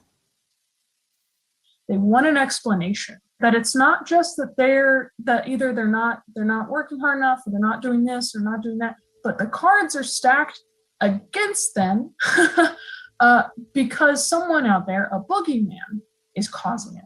Now, the most reliable boogeyman, right, is Jewish people. So the so-called white man that consider himself. Did she just say they teach that there's something stacked against them, a boogeyman per se? She like we making it up. Let me go back. Against them because someone out there, a boogeyman, is causing it. Now, Someone out there is not against us. That's what they done taught our people, and that's what our people say. You understand? That's what they say to us a lot of times. Y'all blame white people for everything. You got to do it yourself, man. You got to pick yourself up. There ain't no boogeyman out here against us. It's these Caucasians out here against us. They're out against us. You just had a black couple, right, into real estate. They saw this property for up for a sale, some condominiums, 3 condominiums, but it was advertised is to help build the Asian community. So they hopped on it because somebody gave them, told them about the deal, and they went to pay for it. And these Asians did not want to sell them the property, to where they taking them to court now. He said, "Why don't you want to sell this to us?" He said, "Because I believe this is out of your price range." And they told him, "Listen, it ain't out of our price range. We're gonna pay for all 3 in cash right now. So let's close this deal." And then they started and tried to say, "Well, this is for Asian progress and Asian this and that." And so now they suing. Like they will not let black people come up, even if we can afford it. Their first mission is not to let us afford it. That's the first thing. Right. But even when we can afford it, they fight against that and don't let you get the things that they get to come up.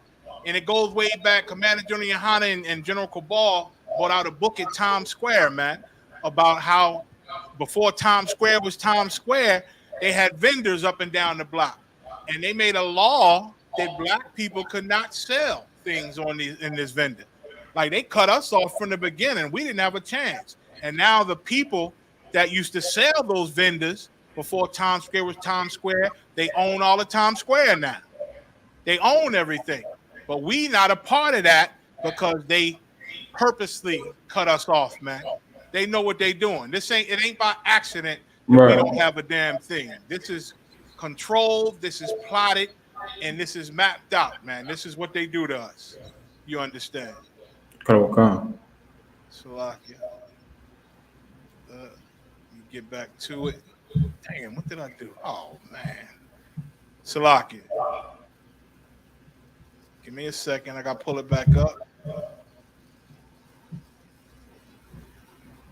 Damn, what am I hitting? Something I'm hitting, it ain't going right. All right, going. All right, I got it. Bear with me.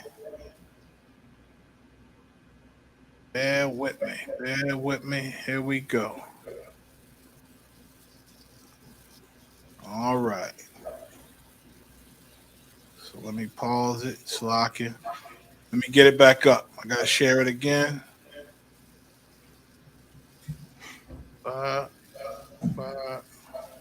Share. Out there, a boogeyman. All right. Can you hear it? Now, the most reliable boogeyman, right, is Jewish people. So the so-called white man that consider himself a Jew, his history don't match up with the Bible. Right. According to them, Jewish people made slave ships to help enslave black people. Jewish people, though, not Jews. No, because the Jewish people made the slave ships for the Jews. Raven Hodges is somewhat of an expert on the ISUPK and an analyst for the Southern Poverty Law Center, the organization responsible for classifying the ISUPK as a hate group. I do not have the level of security that I would like to have. Raven wished not to be on camera. This organization was founded on an ideology that was previously meant to be about integration. One of the founders of this not this organization, but And that's a lie. They mistaken us for some Christian Israelite. We ain't never teach a doctrine of uniting with all the nations. of this ideology in particular, the Hebrew Israelite ideology, was named William Sanders Crawley. He was a big proponent of integration. And a lot of the tactics he used to get people on board are very similar to the street preaching that they use. The white man is the devil that the Bible speaks of, and it feels good to tell him that. That's right. But overall, this is obviously a group that is like splintered off. This could not be farther from the original vision. The whole crux of their argument is that they're the true Jews. They're the chosen people, right? God don't love everybody. He wants you to be separate from everybody. Right. I'm sure you've heard that argument from white supremacists. We're the chosen people. We're the ones that are supposed to have domination. Whilst I was at the park, I was asked if I would essentially bend the knee, get down on all fours, and kiss the boots of Ayash Kabawad, who is the camp leader for Oklahoma. I abstained because of journalistic integrity. Could you explain to me the kind of reasonings for that? And I mean, especially why they pick people very clearly down on their look to try and kiss their boots? They want to look strong. Sorry, because you just told everybody out here looking that you're sorry. Right. So the Bible says you have to do this. I'm sure to them it feels very validated. They definitely do it. It definitely helps like support their claim that they're the chosen people. That even white people know that they're bad. And the worst part is, even after people do kiss the boot, they still talk to them like a dog. This is a small gesture right here. Right. What he's done is a small gesture. It don't bring back our grandmothers that they killed and lynched and hung from trees. I've noticed a lot of times that people with a lot of white guilt who don't know how to channel it properly will do it, right? They'll be like, I agree, that's bad. Yeah, white people are bad. Yeah. You'll hear a lot of people say stuff like that. It's not actually fixing anything. I can understand why they're mad at white people, right? But I don't think it's any excuse for them to be hurting their own community. One of the worst videos I think I watched, they were having a class. And how the hell are we hurting our community by teaching the evils that white people do to us? Like, they hear a totally different message from what black people hear. You understand? The Lord never lied when he said that two manner of people will be in her womb. You understand? They hear and see a totally different thing from what we see. Right. When we see and hear things. Salaki. They got a whole nother spirit inside of them. You understand? Get back to it. Oh shit. Salaki. Up, sir. Give me a second, everybody. Give me 1 second. Get it back in.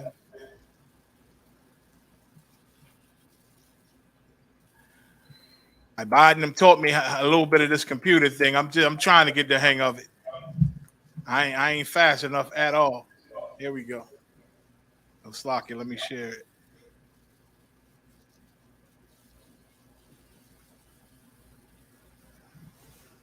I'm better than I used to be.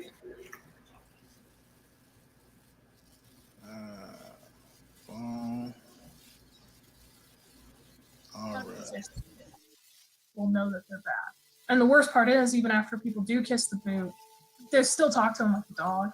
This is a small gesture right here. Right. What he's done is a small gesture. It don't bring back our grandmothers that they killed and lynched and hung from trees.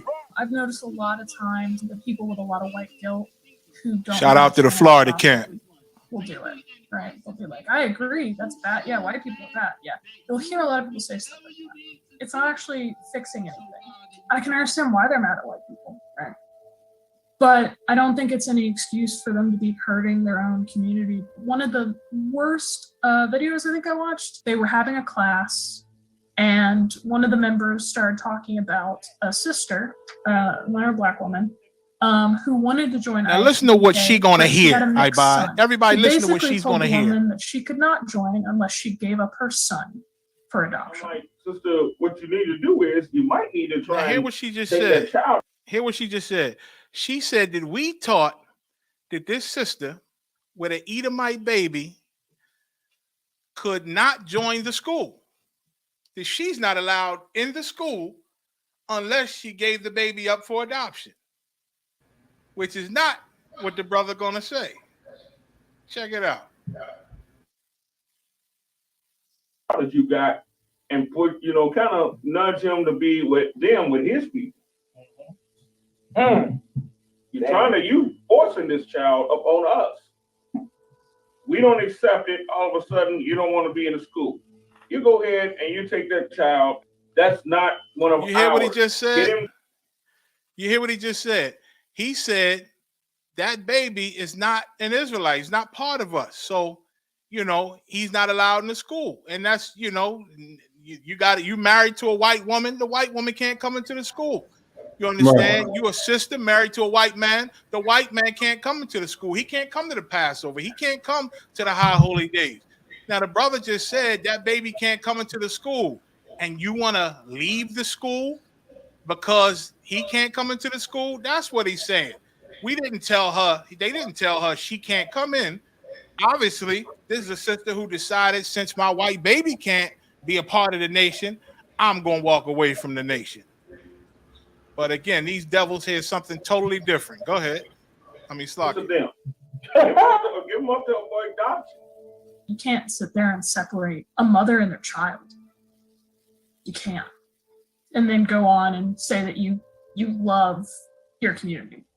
They want to call us a hate group because we love our own. World War III is coming. Right, that's right. Thermonuclear destruction is coming on this earth. That's right. We've been sitting out here to wake our people up to let them know, hey, you got to choose the side.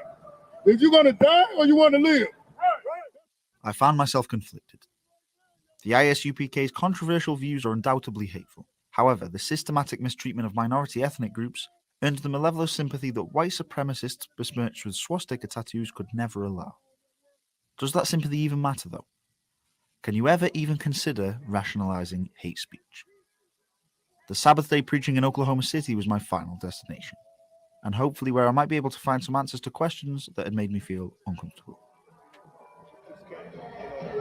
Right now, so they stand in camp. What we do is we come out and see, like, we're getting things ready, and we getting things ready because we're going to start to speak. We're going to start to speak. See, like, and the Bible says, cry loud and spare not. So we come out here and we're going to set up, get everything ready. And then when we're ready to speak, we're just going to start speaking. So we don't come and try to draw a crowd, or maybe wait for the crowd to come, because not even trying to, like, I would say, recruiting people. It's just that a person be 80 years old. They never heard the truth of the Bible. My parents died. My parents died without ever hearing the truth. And my parents weren't Christian. So they died not really knowing the truth of the Bible. And so to me, I mean, that's a crime. How did it's a personal question, but did they die before you joined the ISUPK or? Yes. No, yeah. Before I joined. Yes. Before I joined, they died. Do you feel that if they were still around, they would be a part, de facto members of the ISUPK? I really don't know. That's something that I really don't know. I don't know how they would took the truth. I like to say my father was a person that, he wasn't really like a religious person, but he was believed in the Most High. Like I said, he was a pastor, but he wasn't like really type of pastor that got down and went to church and stuff like that, So, and my mother wasn't either, they wasn't like really like, you could say, that religious type of person, but they just believe in the Most High, and, they didn't understand how, like I said, they didn't understand the truth of the Bible. So in that way, you fear the Most High. You say you fear the Most High, but you really don't, because the things that you do. So had they known the truth of the Bible, they would have known to fear the Most High. You don't want to be loved. You want to be feared. I spoke to someone from the SPL Centre, and basically they said that the ISUPK, their quote from their mouth was that the ISUPK play upon white guilt to make people kiss their boots. Listen to what the devil's saying. That's terrible. That's terrible. I mean, it's not like we playing this. The scriptures say, shame shall cover you. That's what the Bible says. That's in the Bible. Cut him. I'm telling them that shame is going to cover white people for what they've done to us in the past. What the white race done to blacks, Hispanics, and Native Indians, shame is covering them. That's why you have a lot of liberals. We have liberals right now. They come, Listen, the devil just said, he said, many might think that these white people are kissing your boots out of white guilt. And your Garwap cut him and said, listen, scriptures say shame shall cover them. Like they're supposed to be guilty. They kissing our boots out of white guilt, and that's a righteous thing. You understand? Now he bringing it up like that's wrong to put guilt on them. Listen, when a criminal is in jail, right, and did his time, eventually he comes up for parole. So during that parole meeting, the parole board is asking them questions, and they want to know, does he feel guilt or remorse for what he's done? That's one of the things they weigh when they deciding whether to free this man and put him back on the streets. You understand? They say, do you feel guilty? Do you feel any remorse? And it's bad if they see you don't feel no remorse. You say something like, I don't care that I did it or something, and they say, see, he feels no remorse. He's not remorseful. Denied. And they deny his parole. You understand? Because they know that in order to, after being a criminal, in order to be normal or begin to be normal, you have to have guilt for the crime you've done. Right. You have to be ashamed to even begin to be new again, to even begin to make amends for the crime. You understand? So that guilt is necessary for a goddamn criminal. You understand? And these people have been criminals. They are kissing our boots because they know that they have committed crimes. Guilt is for criminals. And that white guilt is perfect for them because they are goddamn criminals, man. And that's that. They need that white guilt, Right. Need it. They better love it and cherish it and keep on kissing the boot out of that white guilt. It's a wonderful thing. Yeah, they want to fight for black people. They want to fight for Hispanic people, and they want to fight for Native Indian people. They want to do this, that's not really their spirit. A lot of times, they can see the America fall. The George Floyd murder. White people want to stand up for George Floyd. It was unrighteous. It wasn't right what they did to George Floyd, which it really wasn't. Any human would know that it wasn't right to sit on the guy's neck till he dies. I'm done singing and dancing. My granddaddy sung and danced and marched. Marching is over. Ain't no devil gonna come in my community and murder one of my brothers again, man. I'm tired of my brothers getting murdered in our communities, man. I'm tired of it, brothers and sisters. It's over with for that. It's over with for singing and marching. Ain't no peace coming. Ain't no justice coming. So everybody knows that's not right. But it's like what's going on. Shout out to Minnesota. People are going to see wait a minute. Man, it's coming back to that. Priest Quadash. Those evil black men that stood on the corner, the black and Hispanic brothers who stood on the corner, who said the white man is the devil the Bible speaks of. Now they saw, wait a minute. Devil means deceiver. Devil doesn't mean the man with horns and a pitchfork. Devil just means deceiver. We've been destroyed for the lack of knowledge. We destroyed because we want equality. We want to join so bad.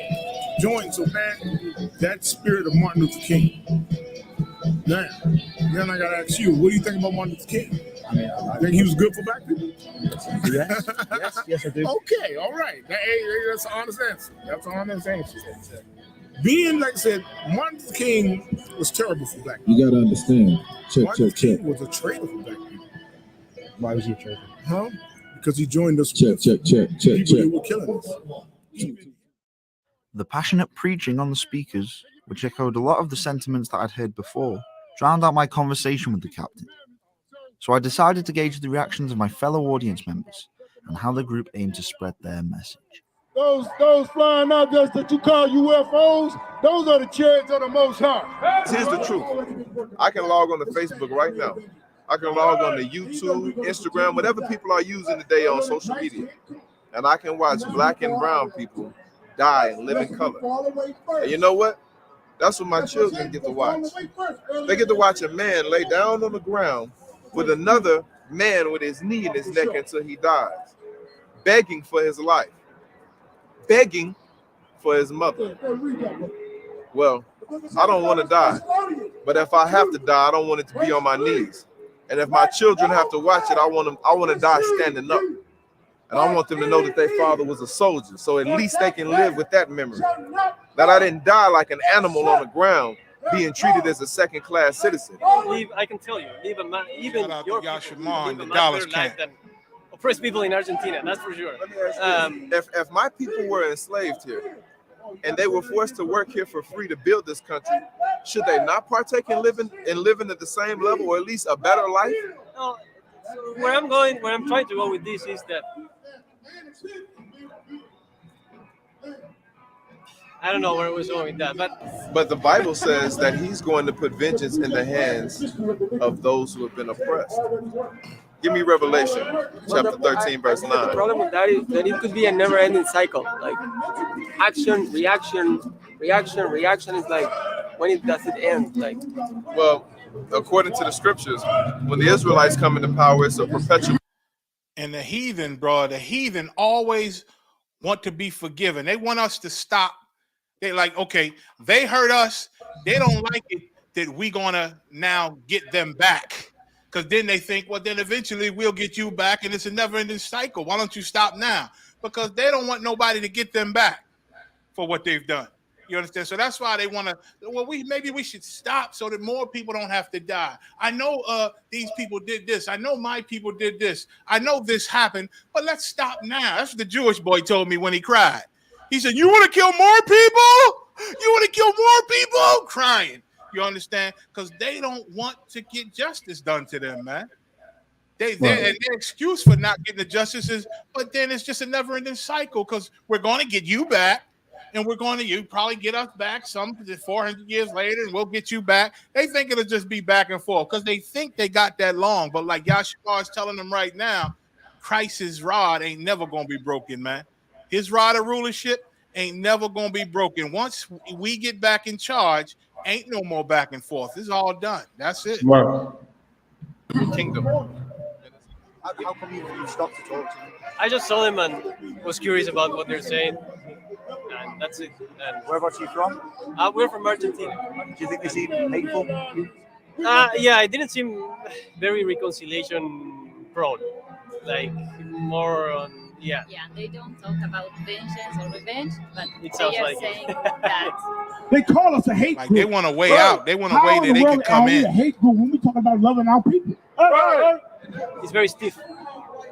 There is no room for discussion or because things are like this and that's it. There is no way around it. You hear? Because the Bible says, and so starting from there, I don't like. He said things are like this, and that's it. He said there's no room for negotiation, reconciliation. He said it's just either it's this way or that's it. You die. And listen, that's the Most High. That's right. You understand? Every knee going to bow to Christ. Every knee. And any knee that don't bow, what did Christ say? Bring them hither that don't want me to reign over them. And what did he say? I slay them before me, right? That's what our king said. You understand? Are we a hate group when we talk about loving our people? It's very stiff. There is no room for discussion or because things are like this and that's it. There is no way around it because the Bible says, and so starting from there, I don't like that because there is no discussion. I don't like that. Why are you telling me this? Either I agree with you or we fight because we cannot talk about it because there is no room. Either I agree with you or we don't fight. lie, Goddamn kill. right. We don't do that. We're not a hate group. But we ain't gonna fight physically right now. We're not like the Ku Klux Klan, the Posse Comitatus. We're none of that. We are the children of Israel. We're not that The Arabs, we don't have to strap bombs to ourselves and run into buildings. We got the real power, the power of Israel, the only God. About your first impressions of the Oh, okay. First impressions? I agree. Jesus was not Caucasian and he was not blue-eyed. There's no way he could be.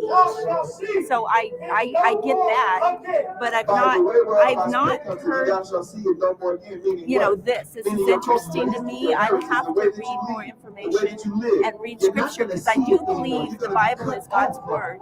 And I do believe we can base our life off the scriptures. So and I always believe we can never know it all. And if he was a Caucasian hiding in Egypt, it'd have been like a white rice and a bowl of black beans. They would have found him that fast. So, I like that. So if your bloodline go back to one of these, you could be an Israelite. Wow. Okay. Do you think she is an Israelite? Like I said, if her bloodline traced back to one of these, she could be. I'm an 8th Blackfoot Indian. On what side? Your mother's side? My father's mother was raised. Your father's mother. See, we go by the pedigree of your father's. Okay. So you are what your father is. If I plant an apple seed, I'm not going to get an orange tree. I'm going to get an apple. If I plant whatever the father of man carries the seed. Seed meaning sperm. So if I plant an apple seed, I'm not going to get a banana. What was his father? German. He was a Nazi. There you have it. With the ISUPK seemingly making inroads with the unlikeliest of audience members, their sacred Sabbath day ground to a halt following some complaints from nearby businesses. I'm a representative of the property management company that owns this property from Reno to the interstate, from the railroad track that belongs to a corporation. I've been asked just to ask you to leave. Okay, well, I'll talk to the board over here. They said we have the right to congregate here. Like this, we're not 12. Okay, here, I'm going to give you some phone number, okay? So, they've asked that you go ahead and leave. Contact them if you want to be able to come back. They do it. I can't tell you what their rules or regulations are or anything else. Appreciate you guys. Let them know to wrap it up. And he shall put upon thy neck. So people complained then essentially? Yeah, well, no, anybody. I run off. Explain this part. The brothers told me the cat did a lot of editing. You understand?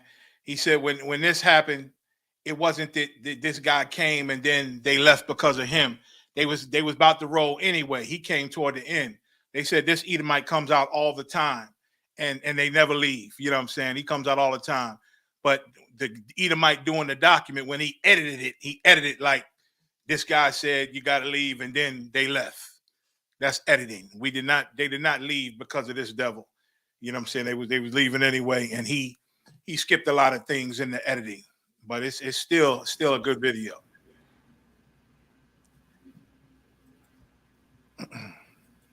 People to leave all the time. It's not just these gentlemen. And normally I have a pamphlet that I give them and gives them instructions on who to contact. And usually what they try to do is get them to go down to the Sonic stage. But he told me that we was free to speak here as long as we're not over 12 people. I can give you a call and give you his information as well. Call them, okay? I mean, it's came into them and they lived. With the Hebrew Israelites shooed from their soapbox, showing the grey area regarding the morality and freedom of true free speech, I found my time with the ISUPK drawing to an abrupt close. This was my best window into a racial members club to which I didn't have a pass for, and it was ironically shut down by a polite white man. With the window left open a crack, I pulled Captain Ugo up for one final chat. So I spoke to the SPL Centre. One of the main things that they said was basically that if a black woman has had a child with a white man, if they wanted to join the ISUPK, they have to abandon the child. And I wanted to see if that was true. And abandon the child. That kid is a white kid. So would she have to abandon the child if she wants not to? Not abandon, that's the child. Not abandon, it's like that child can't come into our temples. So says the Bible. Like we tell brothers all the time, they have a white wife, she can't come in. They said the ISUPK's attitudes towards transgender people was a big factor. What makes ISUPK on level with fascist groups and that kind of stuff? What are your views on transgender people then? Either way, it's wrong. It's wrong. It's a sin. It's a sin. We tell our people not to be transgender. So it's like, as far as like being against them, that's like any homosexual. We feel a homosexual is wrong. We would tell the Black, Hispanic, and Native Indian, we would say, hey, you need to fall out of that lifestyle. We don't beat them or what they call bashing. We don't do that type of stuff. We don't harm them at all. We may harm them by words, but I'm out of the Bible. We don't call them names. We don't call them, you know what I'm saying? You don't see us in there calling, hey, you're a faggot, you this and that. No, we don't do that. What we do, we go in the Bible and tell them where they're wrong. The Bible says, show Israel their sins. So we show them their sins. Like I said, if Christians say they're against it, they not called a hate group. Like if a pastor speaks against the LBT, whatever, all them alphabets, some really don't pay attention. But if the pastor say he's against it, they won't look at that pastor and say, oh, he's a hate group. That's a hate pastor. He's preaching hate. They won't say that. But us, oh, we a hate group. It is a double standard. Of course it's a double standard. You know, we wouldn't be in America if it wasn't a double standard. You know, and plus, I wouldn't say America. I mean, all over the planet. What's wrong? What did God say is abomination? It says homosexuality is abomination. That's what the Bible says. I mean, come on, the Bible's been out so many thousands of years. Why isn't the preacher teaching this? Could you say that because it's been out so many thousands of years that maybe certain things like that, like how the Pope has said in regarding Christianity, that maybe those teachings should be updated the Pope is a homosexual. So the Pope is a homosexual. I mean, coming to the Catholic Church? I mean, are you kidding me? You know, days in heaven. That means there's going to be a lot of killing. This world is going to be bad. It's crazy because they always like, oh, we got this hatred against white people. I mean, we got this and that. And they're trying to stop us because we're spreading racism and hatred. You're talking to a man that I got stopped on the side of the road in Memphis, Tennessee. There were about 2 white cops and they had blood in their eye. First, he drove up behind me. I'm driving across country, nowhere but me and my wife. He drove up and flashed a flashlight in my window, like he trying to see who's in there. Then he drifted back behind me and pulled me over. And walked up to my door, said, well, the reason I stopped you because you was too close to the car in front of you. The truck was like two car lengths in front of me. So I knew it was up. You know, told me to get our car and everything. And then he tried to go and flirt with my wife to really set me off, you know. Told me to stand back here with this other cop. You know, this goes on with a black man. I'm on a dark highway with 2 racist white cops. So I got pulled over to those 2 killer cops out of Memphis, Tennessee. Check out, they didn't even check my license. You know, we go through things that white people don't go through. You know what I'm saying? And we can understand it. But see, right now, I know the Lord is with the ISUPK. The ISUPK as a whole, what is on the horizon for the group? Well, it's a lot. It's a lot on the horizon because we got to get our people. The way we stood out here today, we doing this in so many other cities, so many other countries. We're doing this. This is like what priests do. See, we've been destroyed through Christianity. Think preacher goes in a church and say, hey, this and that and this. No, this is what true priests do. You know what I'm saying? And what you saw today, you saw a whole lot of love. These brothers drove all these miles to come up here and help us with our camp. We're trying to wake our people up because they love their people. So that's the spirit in the ISUPK of really loving your people.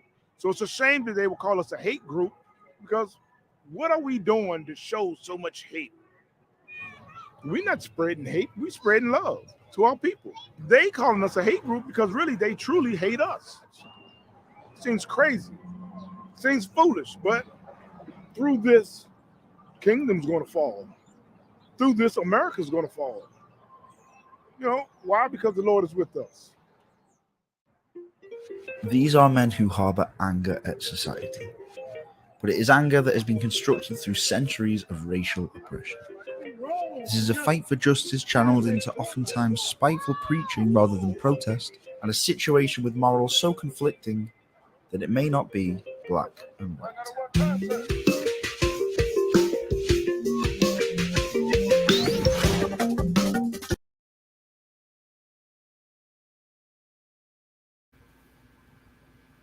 Slocky, sir, I don't think we can hear you. Or at least I can't. Might be muted. Slocky, mighty man. Give a shout out to Priest and Captain Yagarwa, you know what I'm saying? Officer Ayaz Kabawai, the whole Oklahoma camp. Captain Yashimar from Dallas, man. Give a shout out to him and all the brothers, you know, who came down and helped out in Oklahoma. You know what I'm saying? They got it in, man. It's a beautiful thing. So I'm going to clip it with that. We over the time. Tawada, y'all, for hanging in there with us, man.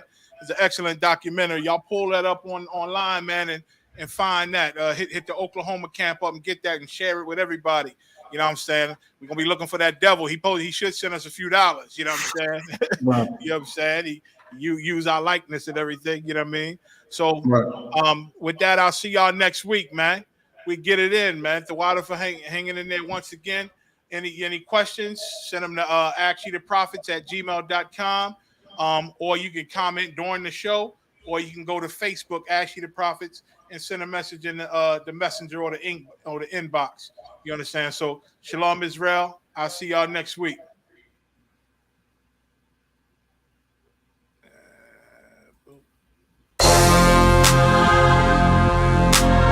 Practice, not a game, not the game that I go out there and die for and play every game like it's my last. Not the game. We're talking about practice, man. I mean, how silly is that? And we're talking about practice.